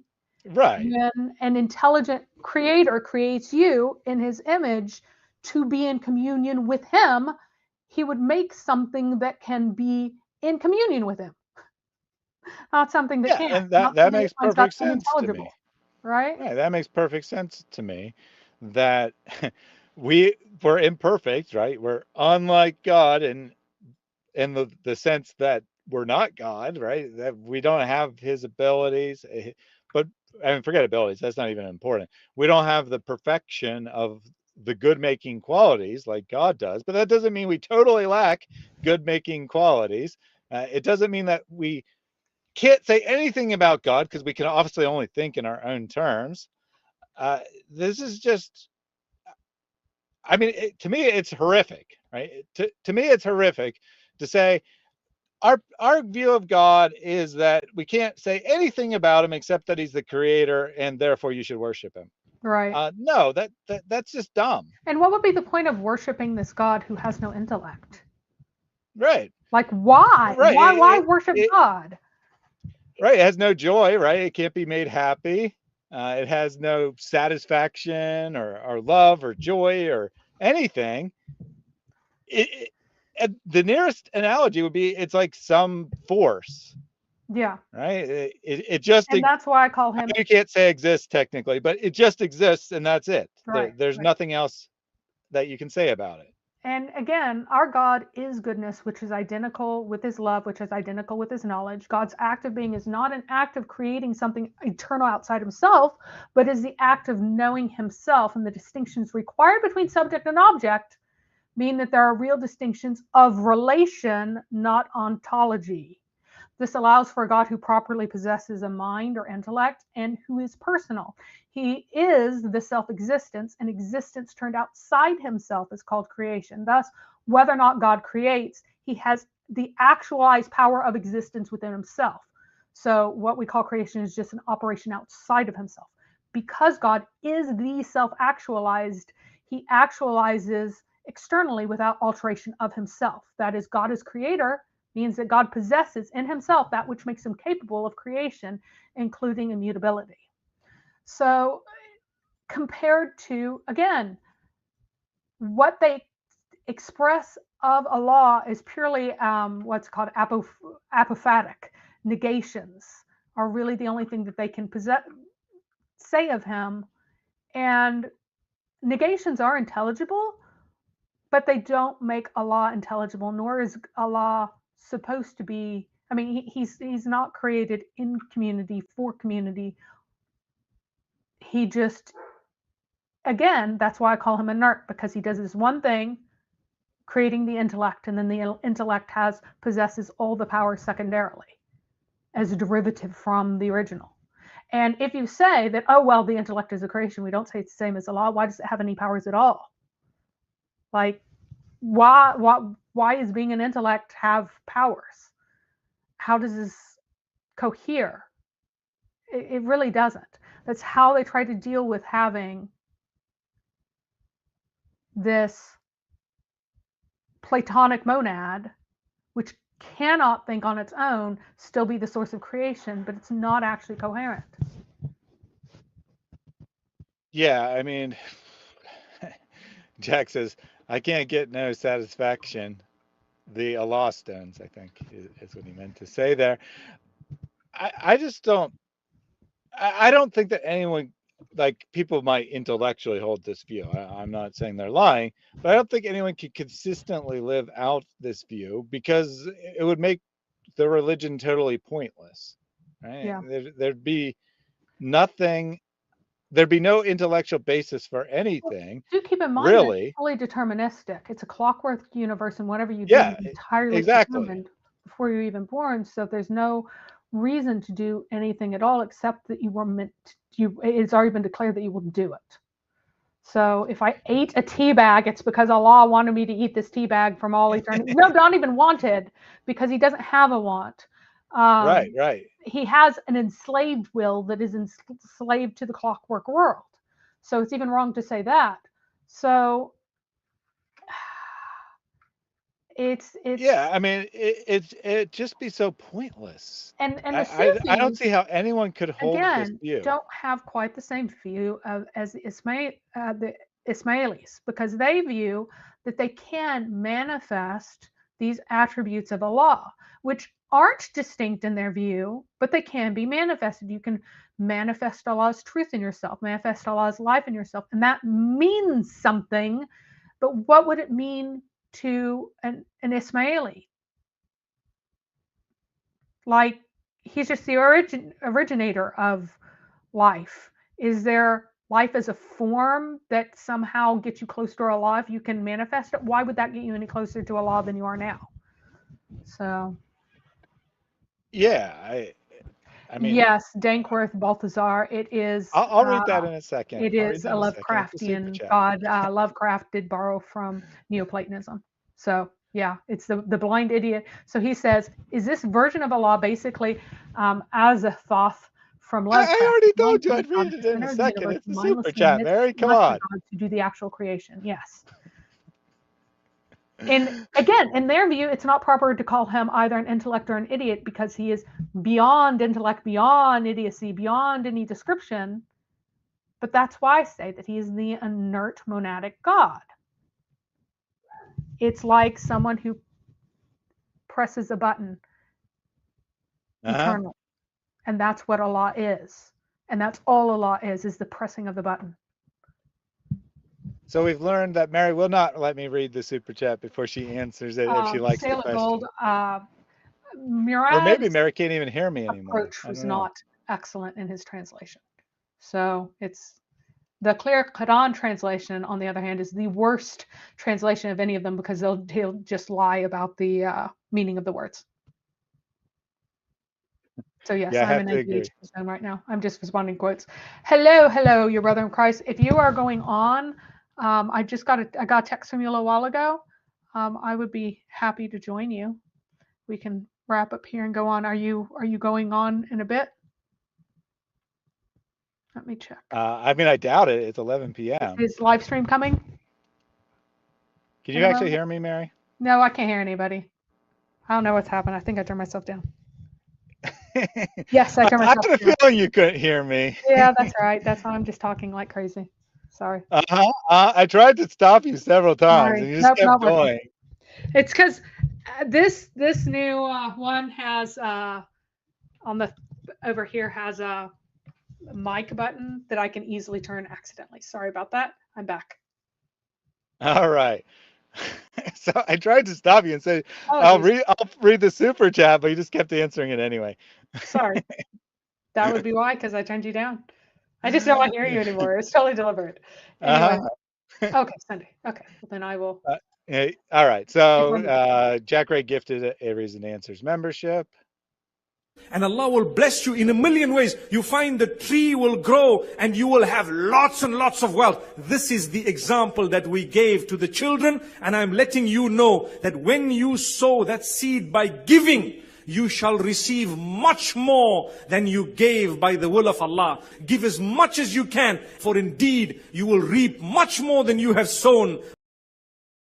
Thank you again, Jack Ray. So I've got you started talking about this a little bit. He says, please get a copy of Saint Murad's translation. It's pure Arabic according to what every Arabic word means, not by sin. I don't mean this as offensive, but you obviously don't understand how translation works. If you think that there is a pure definition, a pure one-for-one correspondence between words, there's no choices being made by anyone ever. That's not the way language works. I mean, he could say it's a literal translation, but that doesn't mean he's translated it correctly. Here is, and I'm not saying he didn't. I'm just saying that's not a coherent thing to say about a translation. Yeah, here are some of the problems. For example, we can have a word in English that can mean different things depending on how we use it. For example, if I talk about the dogs on my workbench, if you translate this into another language in the same term that you use for four-legged canines, that would be a wrong translation. It is the same word, it has two different meanings. If I say pig iron and you translate it meaning porcine iron, that would be a wrong translation. You cannot just translate the same occurrence of a word into another language with exactly the same word every single time. So that is not how you translate. You cannot translate just word for word using a translation. Okay? Like I just explained, you cannot do that. Secondly, Murad also takes the liberty of choosing to redefine words according to a different meaning that the same root has, which is also not acceptable. So you cannot deny the meaning of a word when it's used in a particular sense and then apply to it a meaning that its root has and say that this word has a meaning because its root has that meaning. There are many cases in English where we have words that mean things other than their roots. For example, oh, for goodness sakes, dog days of summer, I might even say, right? Going back to my dog example. If I talk about the dog days of summer, it doesn't have anything to do with four-legged canines. But there are many cases where derived words do not have the same, it's called the etymological fallacy, that just because the origin of a word has a meaning, that the derived words all have that meaning too. It's just not true. Thirdly, he takes liberties with the text to reapply other words, completely other words and completely other meanings to it on the basis of the Christoph Luxemburg approach, where he goes, no, it does mean raisins. No, it doesn't. It does not mean the things you get in paradise are not raisins. That's not what the text means. No one's ever thought it means that. That is something that's made up. The reason is that he wants to get a particular meaning out of the text, so he pushes the text to mean that. Now, there occasions? Hold on, Mary. I want to say one thing. So he says that he does understand the principles, but he just doesn't trust you because you're not a native Arabic speaker. But do you really think that Murad's the first native Arabic speaker who is not a believer in Islam in the history of the world? I mean, if he's drawing a totally unique conclusion about a text, that's probably an indication that he's wrong, not an indication that there's a vast conspiracy from hundreds of different translators to mistranslate this word. And I also want to say one other thing real quick before Mary gives a bunch more things. Even if you're a native speaker of modern Arabic, that doesn't necessarily mean you know what the terms mean in the 7th century, because language changes over time. All you have to do is read an English text, like say the King James Bible, written hundreds of years ago, and you'll see that some words you have no idea what they mean because they're not modern words. Other words you think you know what they mean, but it doesn't make any sense in context because you don't actually know what the word meant back then, right? So, Sale of Gold, I actually agree with you. The context gives you the correct usage. Murad disagrees with you. He says that there is no context. The word always needs to be translated as the same word no matter where it is. And there are many, many places where that doesn't work. Now, when I've been working on my translation, I've worked very, very hard to, as much as humanly possible, right, to use just one word to translate the Arabic as well. Whenever the semantic domain is the same, that means whenever all the same usages can be applied in Arabic as in English. And sometimes, because we're all human beings and we all have the same basic brain structure, sometimes words have multiple meanings that line up across languages. And it's fantastic when that happens. And I get to use just one word for these different contexts, and I still get to use the same word, and that's really cool, right? But a lot of times it doesn't line up perfectly like that. And Murad says you just translate it using the most common word, no matter what it is, and just say that. So, and to be clear, that's not a unique to him, right?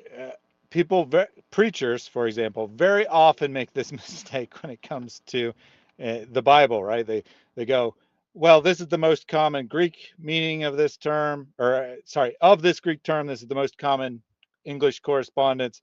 Therefore, whenever the translator has done something else, it's because they're trying to sneak their theology in. I'm not going to do that. And that's just wrong. That's just flat out wrong understanding of how language works. You are 100% correct that you have to determine context. Context always determines the meaning of the word. The dictionary never determines the meaning. yeah, But it's that's the really top tricky, entry, right? right? Yeah. Translation, good translation is a very, very difficult thing. And again, And I'm not actually yeah. making any comments about Murad. I'm making comments about translation specifically because I actually know absolutely nothing about his translation. So Mary might be able to comment because she might know. I don't know anything about his So, translation. yeah, Sale of Gold. The Arbery translation of the Quran that has already existed for a long time is within 90% of what the text literally says.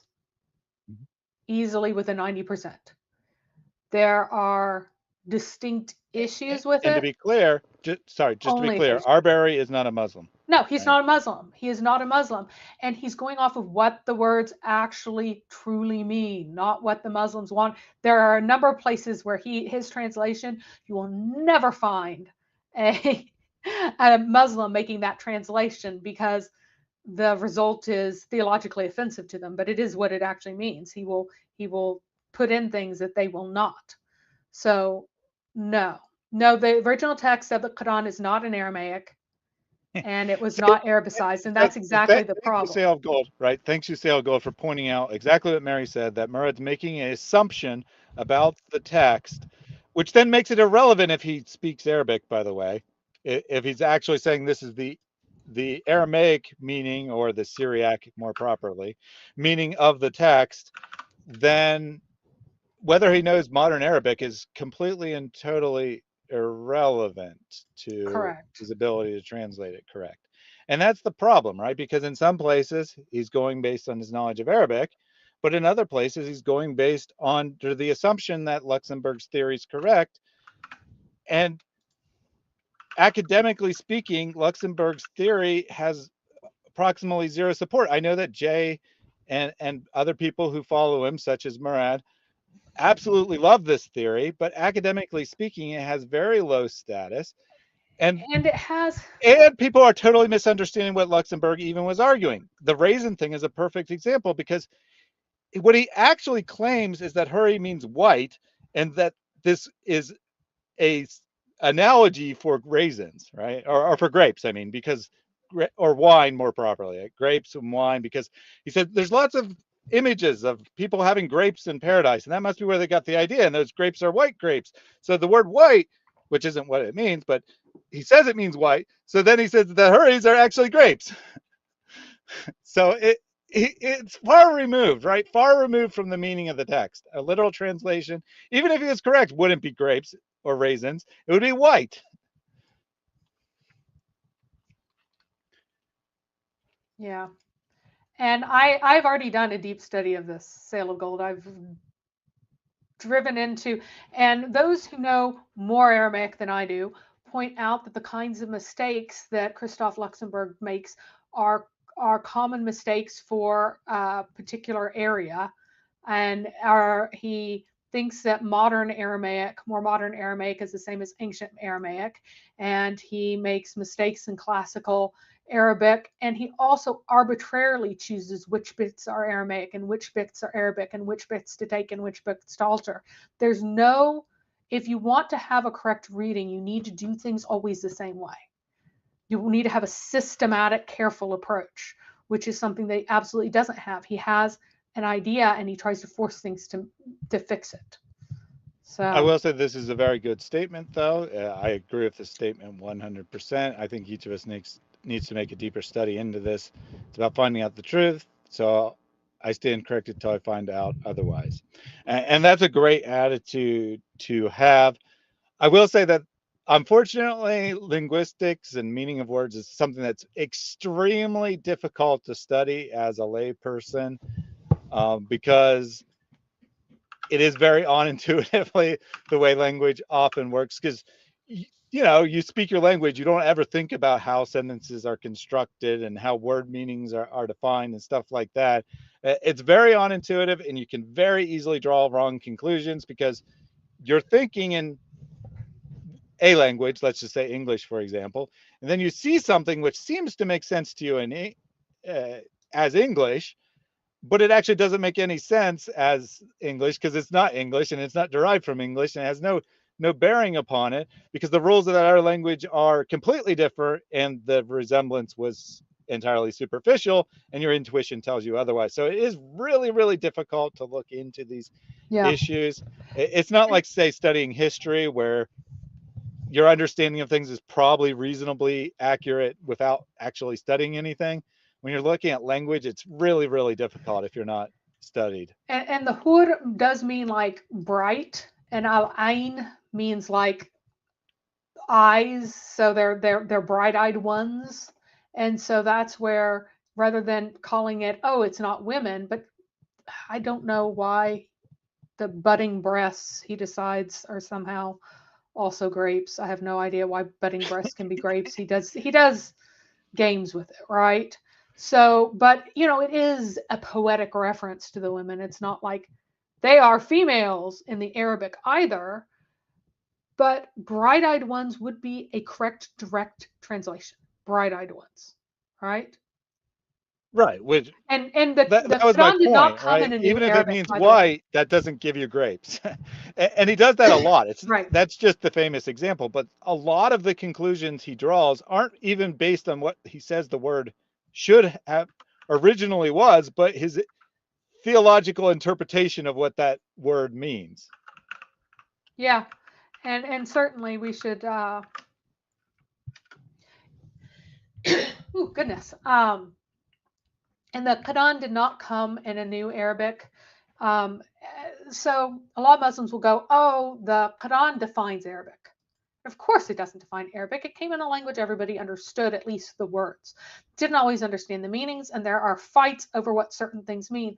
But the places where there are fights about the meanings of the word are mostly the most poetic sections, where he's not actually making a theological point anyway, so it wouldn't help. It's like, by the poetic phrase, right? And when it's by the poetic phrase, it doesn't really matter what's in there. It can be by the horse's hooves, or by the flashing swords, or by the flying arrows, or by my left hand. It doesn't matter what is actually in there as far as the as the context is.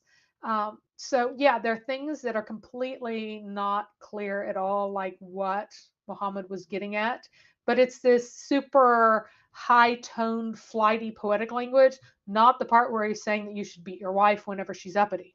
That part's clear. It's the poetic stuff that's not clear. But Allah is definitely so I mean, this pure. is just a game, right? Because people will point out, for example, obvious grammatical errors in the Quran. I'm not saying there's a massive number, but there's some, right? Obvious grammatical errors where you have subject-verb disagreement. And they're like, no, it can't be wrong because the Quran defines what's proper Arabic is. And it's just a game, right? And It's if just a you do stupid that, game to avoid the criticism. yeah, and part of the issue is that if you do that, then the kinds of errors that there are errors between singular, plural, and dual. So that means that singular and plural and dual are all the same thing if you're saying that you can do either any of them, because the Quran defines it. So you will never know whether or not somebody's talking in the singular, plural, or dual form. And yet they seem to be able to communicate with one another, even though odd. no And Arabic it word means seems like anything. they don't make these mistakes all the time. I mean, they Right? might make it right. So they might make it occasionally, right? Just as I might occasionally say improper English that technically is incoherent, but because I say a bunch of other words, you can still understand what I mean. If you only have the one sentence out of context, you might not be able to figure out what I meant, right? And that's just a normal property of speaking in English and whatnot by human beings anyway. Now, a good writer in an edited text, they'll get rid of those kinds of mistakes for sure. But to say that those kinds of mistakes exist in the Quran isn't to say that the Quran is, for that reason anyway, there might be other reasons, but for that reason is incoherent, because you can figure out usually what was meant, but it does mean that there's a grammatical error, right? You can't just say, well, the grammar doesn't matter. You can, because you can figure out meanings a lot of times, even when grammar's improper. Therefore, there's no grammar error. No, that's not the conclusion you draw at all. Yeah.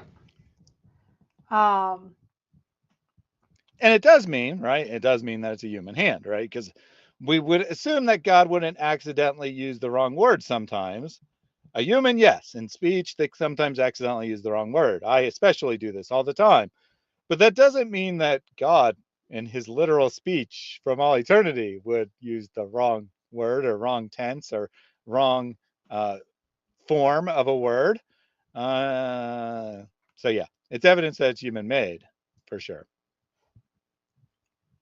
Yeah. So, for example, someone asked me, oh, where does the clear Quran lie? How about where in the wife beating verse? Does it say strike them? Are you supposed to strike women anymore in the clear Quran? No, it's discipline them gently. Is that what the text says? No, it says strike them. Striking is also in the Quran, that same word, used for chopping off fingers and chopping off heads. To know what strike them means, you go to the tafsir, etc., but it just lies about the translation. I don't know if it's the worst. I doubt Mary's reviewed all 150, 200 English translations of the Quran. Point isn't really whether it's the worst or not, just that it often makes theological choices to hide things that would be offensive to Western audiences, right, Mary? Yeah, it is peddled and twisted, and everything that's offensive is softened. Everything that's ridiculous is slightly hidden over.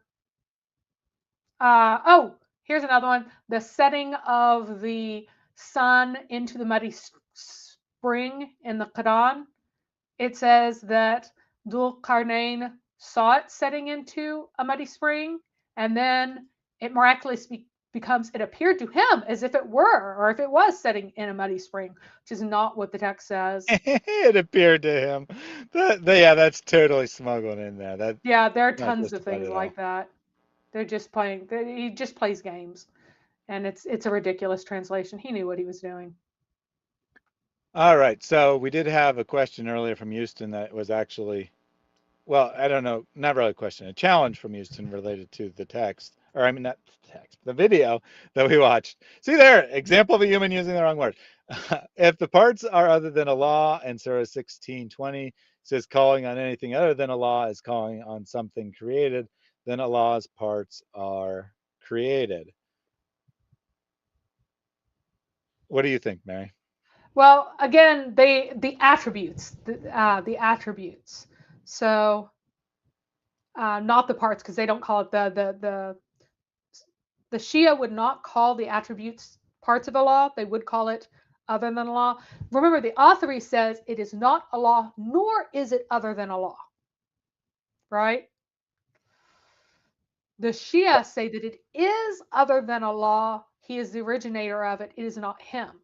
So if you cried out upon Allah's mercy, and it should actually be a problem if you used, that is interesting. You know, Houston, I think you might have stumbled on something there. I think you might have stumbled on why it is that the authority insist on the reality of the names. Right? So that you can call on the names, right? You can call on the names. The names are something you can call on, and you can't call upon anything other than Allah. So those names need to be Allah. So that might actually be the reasoning behind that. I've never heard an authority articulate this point, but that might be why they make every name have reality, so that you can call on Allah and not call on other than Allah. Because otherwise, if you call him one of those names, then you are calling on other than Allah himself, if it is other than Allah. So that's a really good point. Right. So I guess Khalil would have to say, you can't say, "Oh, most merciful," to refer to Allah. I think you'd have to say that, right? Yeah. You'd have to say the originator of mercy or something like that. And the Shia say, well, it's okay, because what you actually mean by that is the originator of mercy, and the Quran does that too. But you can't just call on a creation and call it the creator. Uh-huh. You shouldn't. And Jack I says, don't know. wasn't that brought up by John of Damascus? I don't know. I've read his recently, but I don't remember that. I was reading a different portion of his argument, not that, so I'll have to reread it again. And someone noted that, wait a second, the clear Quran is the one used by the online Dawa gangs, and of course it is, because it's the one that is least offensive to Westerners. Mm-hmm. It was written to trick Westerners and to be less offensive and disgusting to Westerners. Or let me just put a slightly more apologetic spin on it from a Muslim perspective. It was the Quran written to make our theology clear that apparently isn't clear in the actual words of the text. Well, to make it, and that's why they show like all of these converts holding the clear Quran, because it lies to them and makes them think that it's nice, pretty. Speaking of Jack Ray and our gifted membership. Who ate the apple? You ate the apple. The whole apple. Yes, the whole apple. You ate it. But a small seed, you left it. You put it back into the earth. What happened? Allah, through His power, caused that to grow and to give you how many apples? Thousands. Getting a lot of Mufti Mink today, or Goofty Mink, I guess I should say. Thank you very much for all your support, Jack. And I'm sure that all the people receiving the memberships are also very appreciative, even if they don't necessarily realize it right away. I get lots of comments like that in like comment section and whatnot. Whoever gifted me a membership, thanks a lot. And of course, it's usually you. So AR said, but Jake made like 10 videos to refute Andnani. So there's no way Jake is wrong. Now, I wouldn't say that this proves that Jake knew that he lost per se, but it probably does at least prove that he was not satisfied with his own performance. Because if he actually thought he did well, he might have had like 1 or 2 points to clarify, but not a whole bunch, right? Like maybe you do one reacting to it and you give some analysis and thoughts that you couldn't really give live. But to make 10 videos, you are going to have more than what you can say live. Right. But that's what I'm saying. Like if he did 1 or 2, like further explaining his position or analyzing things or whatever, that's fine. But if you make a whole bunch, like going through the debate point by point, that means you don't think you argued those points very well in the debate.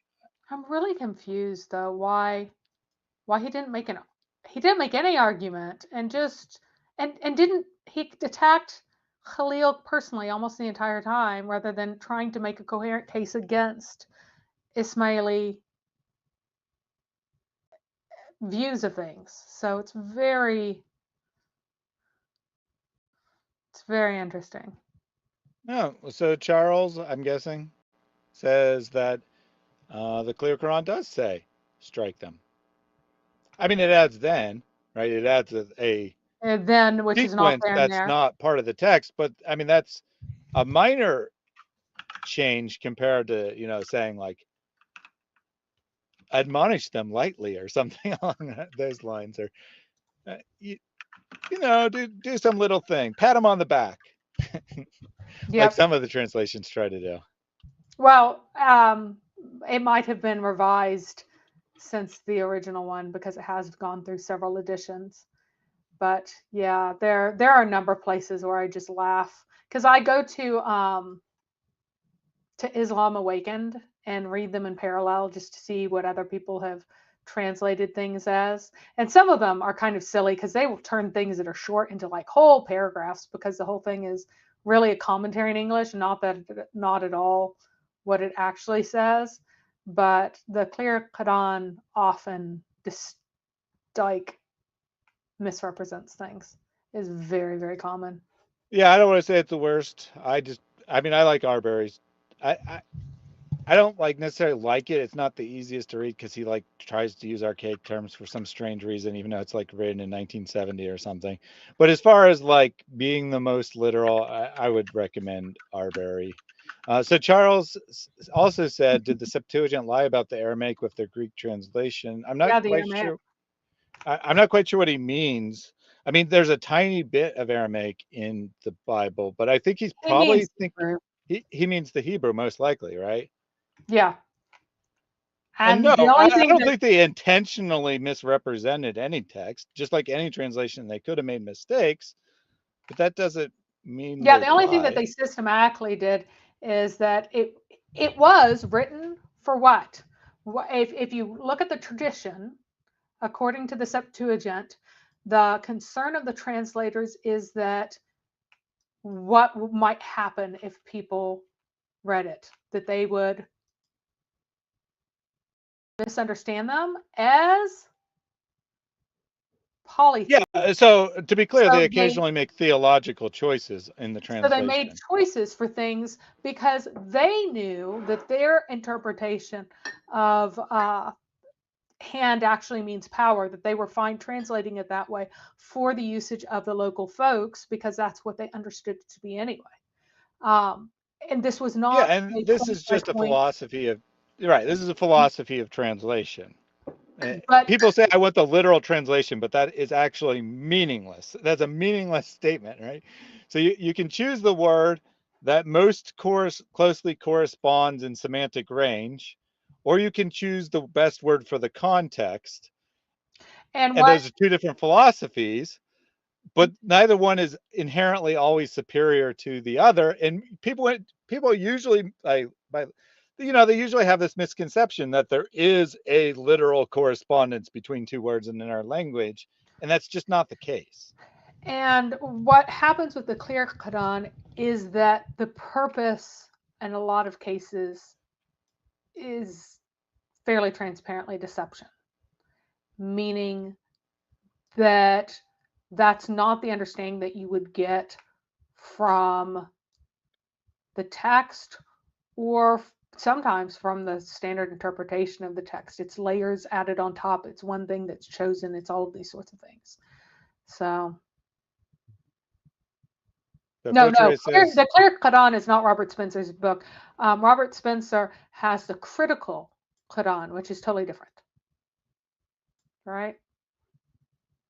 yeah. So Fotre says 3 hours late. Darn you, David Wood. Well, you could have come here and watched David on replay. I'm just saying, it was your choice. Although I did notice the views started to tick up like a half hour ago or so, and I was like, oh, David must be wrapping up or has Wrapping up finally. ended. Yep. Yep. Hey, I don't blame anyone for watching David, right? Preferring He's his definitely more content. entertaining than He's I am. certainly more entertaining. Whether he doesn't necessarily have better arguments or better conclusions, but he's certainly way more entertaining. I don't dispute that in any way, shape, or form. Yeah, and by the way, Robert Spencer has not tried to give the most accurate translation. What Robert Spencer tried to do is use a translation that Muslims can't dispute with. So he has spoken about what his translation is, and it is loosely based on Pickthall's. But there are few places where I have like a huge. One thing that really bothers me is that he has in there this is the book in which there is no doubt. But it says that is the book in which there is no doubt. And that's a super, super, super important distinction, because it's not talking about a book in your hands right now. It's not talking about this. It's talking about the thing up in heaven with Allah, from which other things came. Super, super, super important. And Jack Aisha's actually goat, raises we've been talking about yeah, that. yeah, I know. We've been talking afterwards for a long while. It's because you can't shut up. No, just kidding. Yes, it is. Jack says we can interact with you two more, and that's a very good point, actually. Right? I don't deny that David's way more entertaining, but he's also way more popular, which means there's not actually that much audience interaction. There's very little chance they'll even see your comment there.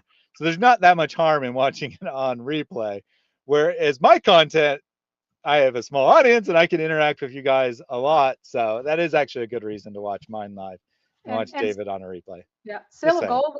I have a fairly substantial amount of the Quran translated, and I'm doing what the hyper literal English translations of the Bible do. I am giving you, as much as humanly possible, one word for one Arabic word. As much as humanly possible, as much as it actually is intelligible. And there are occasions when I have to go back and change things a little bit for intelligibility, because you also have to be able to understand the words, right? And the reason that Robert has not debated Mary yet is Mary's fault. Mary is going to spend the time while I'm going to a wedding to try to read and research. I have just been sick, busy with kids, busy with remodeling, busy with catching up after remodeling and all of that nonsense. So, yeah, I don't want anyone to say that Robert is scared or ran away or is avoiding us. He will debate me whenever I'm ready. If you want to say that about Jay, that's your choice. I wouldn't say it about Jay either. But Jay did actually decline a debate. Robert has in no way but anything but cooperative. Right? And hopefully over Thanksgiving, that's like what I'm going to pack. And part of it was that I kind of got behind on doing preparation for these streams. So I had to go and build that up again. Had to build up a bit of a backlog and do a lot of work on this, which kept me from reading in that. And then some of my other work, writing and stuff, was outside of things. So Sale of Gold, I in no way defend right the legendary Islamic narrative where Muhammad met an angel and it spoke to him. No, he was an ignorant pagan out in the desert. This is the product of an ignorant pagan confusing things. It's a pagan book of pagan people. Right. This kind of comment is kind of silly because it's not like you accept everything or you accept absolutely nothing, right? What we should actually be striving for is not to contradict the standard Islamic narrative. What we should be striving for is the truth. And to say that absolutely nothing in any Islamic text reflects historical reality is not a reasonable position to take, right? Saying that I think that the story says X, Y, and Z, and I think the actual history is X, Y, and B doesn't mean I'm defending the narrative in any way. That's all I'm going to say about that. Yeah, I think that it's really clear that Muhammad taught about Al-Rab, who was not Allah. Allah to Muhammad originally was a pagan god with 3 pagan daughters. Allah was a title of Hubal, just as Shams was a name that was given to Allah. Allah was given to Hubal. And it's kind of funny that they went from Allah to Shams and then Hubal to Allah, but that's what they did. And that prior to Hubal being the god of the Kaaba, that area, it was Wad, who was a king, a Minian pagan god. And Muhammad only later decided that his Al-Rab was identical with the Allah of the pagans. And you have proof of this, by the way. You have proof of this in the Quran, because what does Muhammad say to the people of Mecca? He says to them, you do not worship what I worship, and I do not worship what you worship. He doesn't accuse them of association for years and years and years after he starts telling them to follow Al-Rab. He instead accuses them of not worshiping his God, and he says he doesn't worship their God. That is a very different accusation than the accusation of association. He changes his accusation when he goes, oh yeah, I guess my God actually was the God of this Kaaba all along. Oh my goodness. And you can call him Allah, which is just a title. So you can call him Allah, and that's his name. Just don't call him Hubal. That's just an idol. That's the idol that's in there. But Allah is fine. He's Allah. Did I say you didn't worship him? No, what I meant was don't associate with him. Goodness me. Like, And no, it's not actually spelled like our commentator, but I like to call him Wad anyway. yeah, It's W-A-D, right? W-A-D-D. W-A-D-D. All right. So Mary says she wants me to wrap up, and then say, I guess got a couple more comments to read. And then she spends 5 minutes talking about a comment that wasn't even one of the ones I read. So, you know, she has no one to blame but herself for how long this is going on. So the super chat, we already answered this earlier, but since it's a super chat, I want to bring it up on the screen.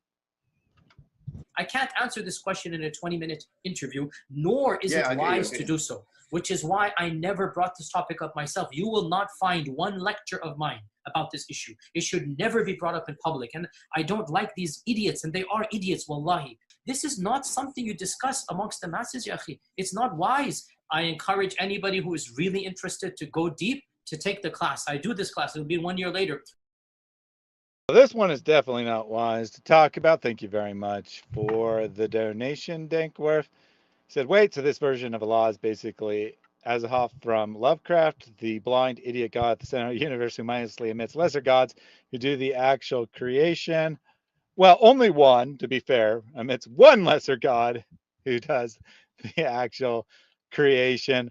Now, if Khalil was watching, he would definitely be offended and object to that terminology, but it does actually appear to be what his theology is, if you ask me. Okay, as an example, she gave an example of Murad's translation for 434. And those whom ye fear their dissonance, so admonish them and depart from them in the place of recumbency. Yeah, that's not a correct translation. And those whom you fear, what it says, their dissonance. That word there has a meaning that means like an upness to it. So that's why I usually translate it uppityness, because it has to do with rising and going up. And uppity has the up in it and then has that literal meaning. Dissonance, what's that? That's way less literal than what I'm saying. So if you fear that they will have rise upness or uppityness, admonish them. And that's so there.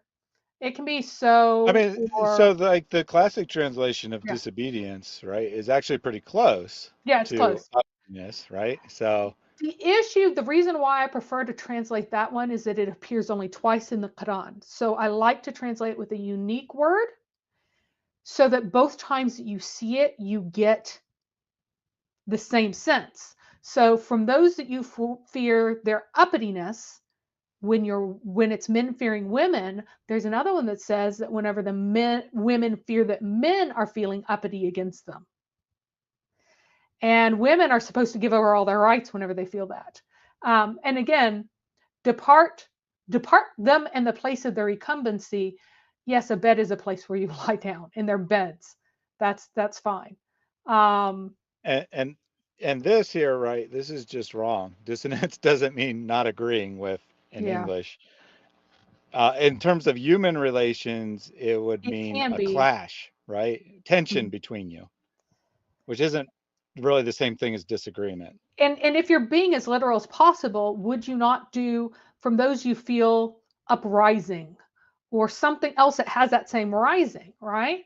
And yes, Houston Euler said that 4/128 is the opposite side of the 434 coin, and that's why I want the word uppity in there. That's unique from rebellion or disobedience. I want uppity or rising up or something like that that has that rising root in it. So again, I'm going as literal as possible. Dissonance is less literal than what I'm doing. It just is. So that's why, and again, striking is not a drubbing or a beating. It's far more inclusive than that. And the reason why I like strike, no, it's not fearing that women don't agree with them. That's not what Yeah, it means. that's not what See, it that's the is at problem. all. You have the wrong idea. From those that you fear that they don't agree with you. No. If you fear that they're uppity, if you feel that they're rising against you, that's the point, that they have a feeling of rising.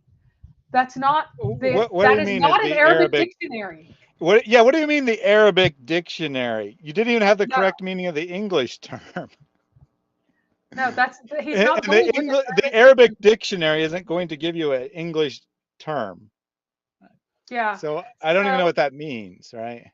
So again, strike is important because it doesn't mean just drub or hit alone. It can mean a variety of things. For example, that same word is used for striking someone to cut off their head.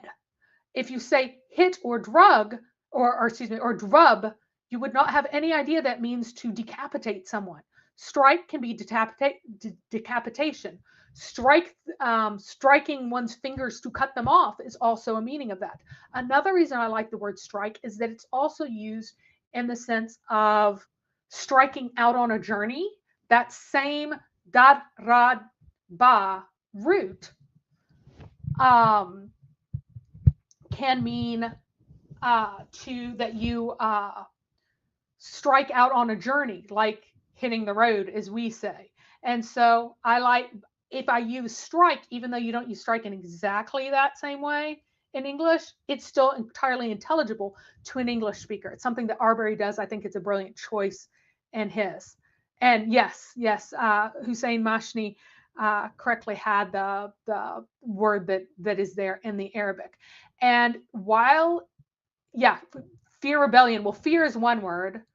Rebellion is the other one. I like the Yeah, I mean uppity, and that's pretty rebellion is the close to correct word. uppity, Yeah, right? It's pretty close. Rebellion, right? That's what you're saying. yeah. And as Charles said, dissonance is much broader than disagreement. Like I think you want disagreement. Or I don't know Murad Seal of specifically, gold. but I think what you want is Yeah. you're trying to make it very minor offense. But Seal that's of not gold even what makes sense not dissonance to hit. means. Dissonance is a conflict, and it's too broad for the Arabic, is what Mary's saying. Yeah. That the Arabic is more specific. It's a specific type of conflict, or it's a specific type of disagreement that is in mind, where the lesser, the woman, might rise up against her husband. Now it's just fear, right? It's not an Right. actual Exactly. uprising. It's It's fear fear that she thereof. might be uppity or fear that she might rise up. Right. And Steve Hussein Mashni here in the comments, he is a native Arabic speaker, and he will tell you that whenever it talks about striking the women, that same word in different forms is used for cutting off people's heads elsewhere in the Quran. That's why I don't like hit, because if you hit someone in the neck, you You're not would taking not the head in off. any universe think that you're chopping their heads off. You Yeah. need a word that can mean that you hit them such that their necks come off, right? And there is no answer to the question where the women are struck in the Quran. If you go to the Ahadith, then you're not supposed to hit women, animals, or slaves on the face. So, Sale of Gold, the point is that Too you are broad. It's too insisting. broad. Disagreement is much broader than rebellion. That's the point. And rebellion is a good translation, but I want that exact word-to-word match with the only other time in the entire Quran that exact word appears. That's why you just said you wanted an exact word-for-word translation, a very literal translation. Now you're saying that a broad word is acceptable. So sale of gold, it doesn't say in what way you strike them. That's kind of the point. Yeah. The Quran So does to not be tell clear, you how to strike them. right. So I think what the Quran is really saying, right, is it's just saying you can discipline your wife physically, right? And you get to decide what that means, because the law doesn't give you a prescription of exactly what that means. So you decide the level that physical, it could be a light tap, right? It could be a good slap. It could be something that breaks bones or cuts skin or whatever, right? It's your choice of what to make. And hit is more limited. That's Mary's point here. That hit is more limited. That means basically you use your fist or maybe open-handed, and you apply force and you hit someone's body. But strike is broader in that you have more access to different kinds of physical discipline. And again, people are like, oh, and again, Doc uses scourge in 434. Now, what does scourge imply? It first of all implies I don't like that. But it does imply that you can hit them repeatedly, which is not necessarily included in the word strike. Like, you don't immediately think that repeated hitting is strike, where scourge requires repeated hitting. But the actual text can allow for repeated hitting, but doesn't limit it. So the issue, Seal of Gold, so to me, scourge would be too narrow, because that's very specific. An instrument that's like used as a whip, most likely with things that will cut into your skin. That's too narrow, too strong of a term for what is actually described. Yeah, and Dankworth asked, wait, if you can't strike her in the face, what part of the woman's body had turned greener than her garment when Mo looked at her? And the answer is probably was her face. Even though you're not supposed to hit her in the face, probably was her face. Why? Because you were not allowed to, so women had to cover up even their faces out in public. From my reading, well, hold on, Mary. Couldn't this have occurred before the covering was revealed? No, because the covering was revealed only after Muhammad got ticked at his wives and the verse of covering was revealed.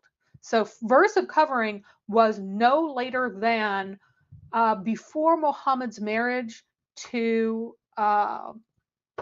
Zainab ibn Jahash, right? It was no later than before that, because it was part of this whole thing when he was mad at his wives then. The hitting is somewhat less clear when he allowed that. It was probably around that time. It could have possibly been the second instance when he got mad at his wives, because it's not as clearly rooted in the Ahadith. But it was simultaneous with or later than that time. So it probably was her face that was all black and blue. But Muhammad didn't care, because he was more angry at her than he was at the man who had beaten her. So... And Sale of Gold with a good sense of humor here. I'm drubbed by the topic. It feels like a beating. And I mean, I appreciate your comments here, right? Yeah. I appreciate the spirit of trying to get to the correct meaning of the term. And that's what our comments are intended as well. They're not intended as like, you're wrong, we're right. Right. But that's why that's why I want to insist on strike, because strike actually has the full range of meanings. You can't know how hard you strike a wife from the Arabic. You cannot know. Mm-hmm. So, all right, let me just run through these last few real quick, for real this time. This is the Mary Harb Show now. That was said why you didn't have your volume on and you didn't know I was trying to talk to you. Sorry about that. Jack says, thank you for upgrading your microphone, pop filter, and all. I will say it does sound better than the gaming microphone you had been using. Okay, well, I'll get a little a stand for it, so that I don't have to hold it all the time, because it gets old. Stand or arm, either one. An arm is what I should probably get for it. Have you guys watched the discussion between Jake and Ryan Mullins on divine simplicity years back? I have not. Have you, Mary? No, I haven't. I don't listen to much Jake because he always has like the same 3 points and then he just is mean to people. I don't actually know who Ryan Mullins is either. So if you think that's a good one, we might look at it at some point. But no, neither one of us have any idea about that. Last super gifting 20 memberships from Jack Ray. And Allah will bless you in a million ways. You find the tree will grow and you will have lots and lots of wealth. This is the example that we gave to the children. And I'm letting you know that when you sow that seed by giving, you shall receive much more than you gave by the will of Allah. Give as much as you can, for indeed you will reap much more than you have sown. We got both of the mufti, well, 2 of the 3 muftis, 2 times each. I don't know. I guess he's the theme of the day. Thank you for the 20 gifted memberships.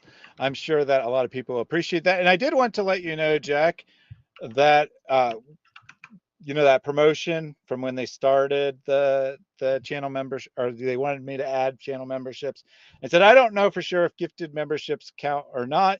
It didn't take effect till 60 days after that, which just passed, and suddenly I had a very large amount of additional money in my pending funds. I haven't actually received it yet, but in my pending funds from YouTube. So apparently all those gifted memberships did actually make YouTube send me more money. So I thought you'd appreciate knowing that, and I certainly appreciate it. Put that to good use for sure. Yeah, and Houston made a really good point here that Muslimas should not marry a paranoid man who will be doing a lot of fearing. And that is super, super important because, again, it's in those you fear uppityness, you fear uprisingness, right? So the man's fear is the basis of the woman's beating, not the woman's action, his fear of her action. Very good. So Ryan Mullins is a Christian philosopher who rejects divine simplicity. That's very interesting. I don't. So I mean, since he's a philosopher, I'm sure he probably really does. Yeah. But lots of people might like say they do without understanding what divine simplicity actually means, because the term is somewhat deceptive, right?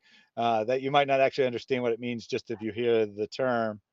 But if he actually rejects it, that would definitely be interesting, because I think he's going to end up with a tawhid God, right? It's an amalgamation of a bunch of different things.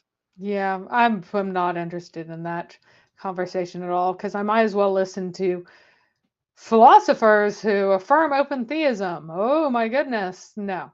I mean, like, why would I bother? There are things that have been established for a very long time because they're true. Why waste my time with people wanting to introduce long dead pagan false ideas, whether or not they're pagan or not, they're heretical. Like, no open theism, no social trinity, none of this stuff. It's so to be clear, I actually am not against hearing these heterodox views. It's always the same thing, though. They just repeat stuff that was settled hundreds of years ago, but use new words. I'm like, but also, right, I don't really have a lot of studying on divine simplicity, so I don't really see any reason to watch that debate, because we have to like affirm Jake, right? He's going to try to defend divine simplicity, probably do a terrible job of it. And what, Jake? No, Jake doesn't affirm divine simplicity. He denies. Well, then what were they debating? They're both one had to be the affirmative and one the negative if they're debating divine simplicity. I have no idea. Did he say debate or discussion? I don't know. I don't remember now. Sorry. So apparently, through this, I'm not surprised. So Cyril says he has debate with Gavin, where all he did was argue over what divine simplicity actually means, which is just stupid, right? You define the term, and then and then you say you agree with it or you disagree with it. It's stupid to argue over what the definition of a term is. Just say, okay, if that's what you think divine simplicity means, then I affirm that or I deny that. Here's what I believe. You can call it whatever you want. Do you agree with that? Right? Yeah. That kind of thing is just silly. And but that's the thing technically is, what we get. Yeah, divine simplicity has been established for a very long time. So that's either divine simplicity or not. I have barely ever. I don't think I posted an on Quora as Mary Harb ever, as far as I know. So Harb just means war, right? So I mean, yeah. Well, I mean, there are lots of people with the last name Harb whose first name. Oh, is and it's a real Mary, last name on top of it, so it could just be the person's real name. So there you go. It's not Mary's real last name, just to be clear. It's unlikely to be me. I have posted as Maria Harb, I believe, but it was years ago. So. And if it's a real last name, and I'm sure some person actually has that name somewhere in the world, but that's not. So jihadis, don't go kill that person. It's a different person. Yeah. So yeah, and Charles, I'm not saying that it should be strike because men are supposed to chop their wives' heads off. No, it should be strike because that's the meaning of the word. The word includes this. Now, did Muhammad mean that they should be able to chop their wives' heads off? I do not believe so. I don't believe he meant that.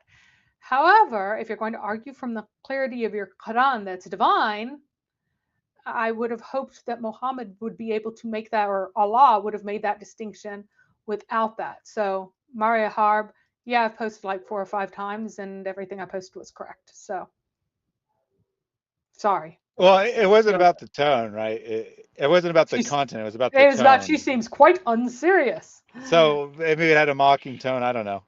I probably did have a mocking tone. Just so everyone knows, I've never posted on Quora in my life. So if you see someone named Thaddeus on Quora, it's not me. All right, so I'm going to close with this comment from Sale of Gold. After 68 years, I found myself debating with you and lost to myself, but won the favor of God. So I want to highlight it because winning the favor of God, right, is absolutely. And you had the completely right attitude throughout this, and I don't want you to think that we were being mean. I'm not picking on you at all. Anything, you know, it's about the truth, right? This is from a comment of your own that it's about determining the truth. That's the right attitude, and if that's the attitude you have, you can never actually lose. You might lose a debate or be proven wrong or whatever, but you win by getting closer to the truth, which is what we should all be aspiring to. So I believe you said you would not be available next week. Correct. So week after next, and we can wrap up the rest of this week after next, since we're taking a casual and leisurely thing. The final debate with the reply of with Khalil trying to get an answer out of Jake, and Jake thinking he'll win if he just obfuscates and doesn't answer, is palpably frustrating. You can taste the frustration and exasperation of Khalil, and you feel it too. Like, what exactly does Jake think he gains by being ridiculous and wasting time? He just embarrasses himself, but it's hilarious too, so it's enjoyable. So all right, so Mary will not be back next week. I will be trying to stream once or twice this coming weekend. Not sure what I'll do next week since it is a holiday in the United States. So maybe I'll have something replacing Mary some point next week. Maybe not. We'll see. But I do plan to stream this weekend. So look for announcements on the exact times on that.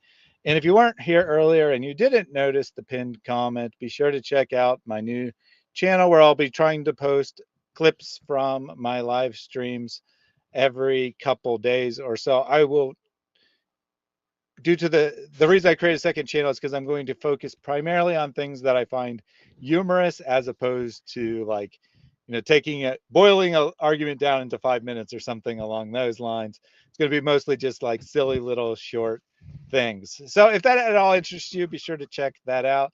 Like I said, pinned comment in the live chat. Since we've been talking all about Jake today, of course, we're going to close out with an amazing prayer by Pastor Jake. Pray this ceaselessly. Lord Jesus Christ, Son of God, have mercy on me. Lord Jesus Christ, Son of God, have mercy on me. Lord Jesus Christ, Son of God, have mercy on me.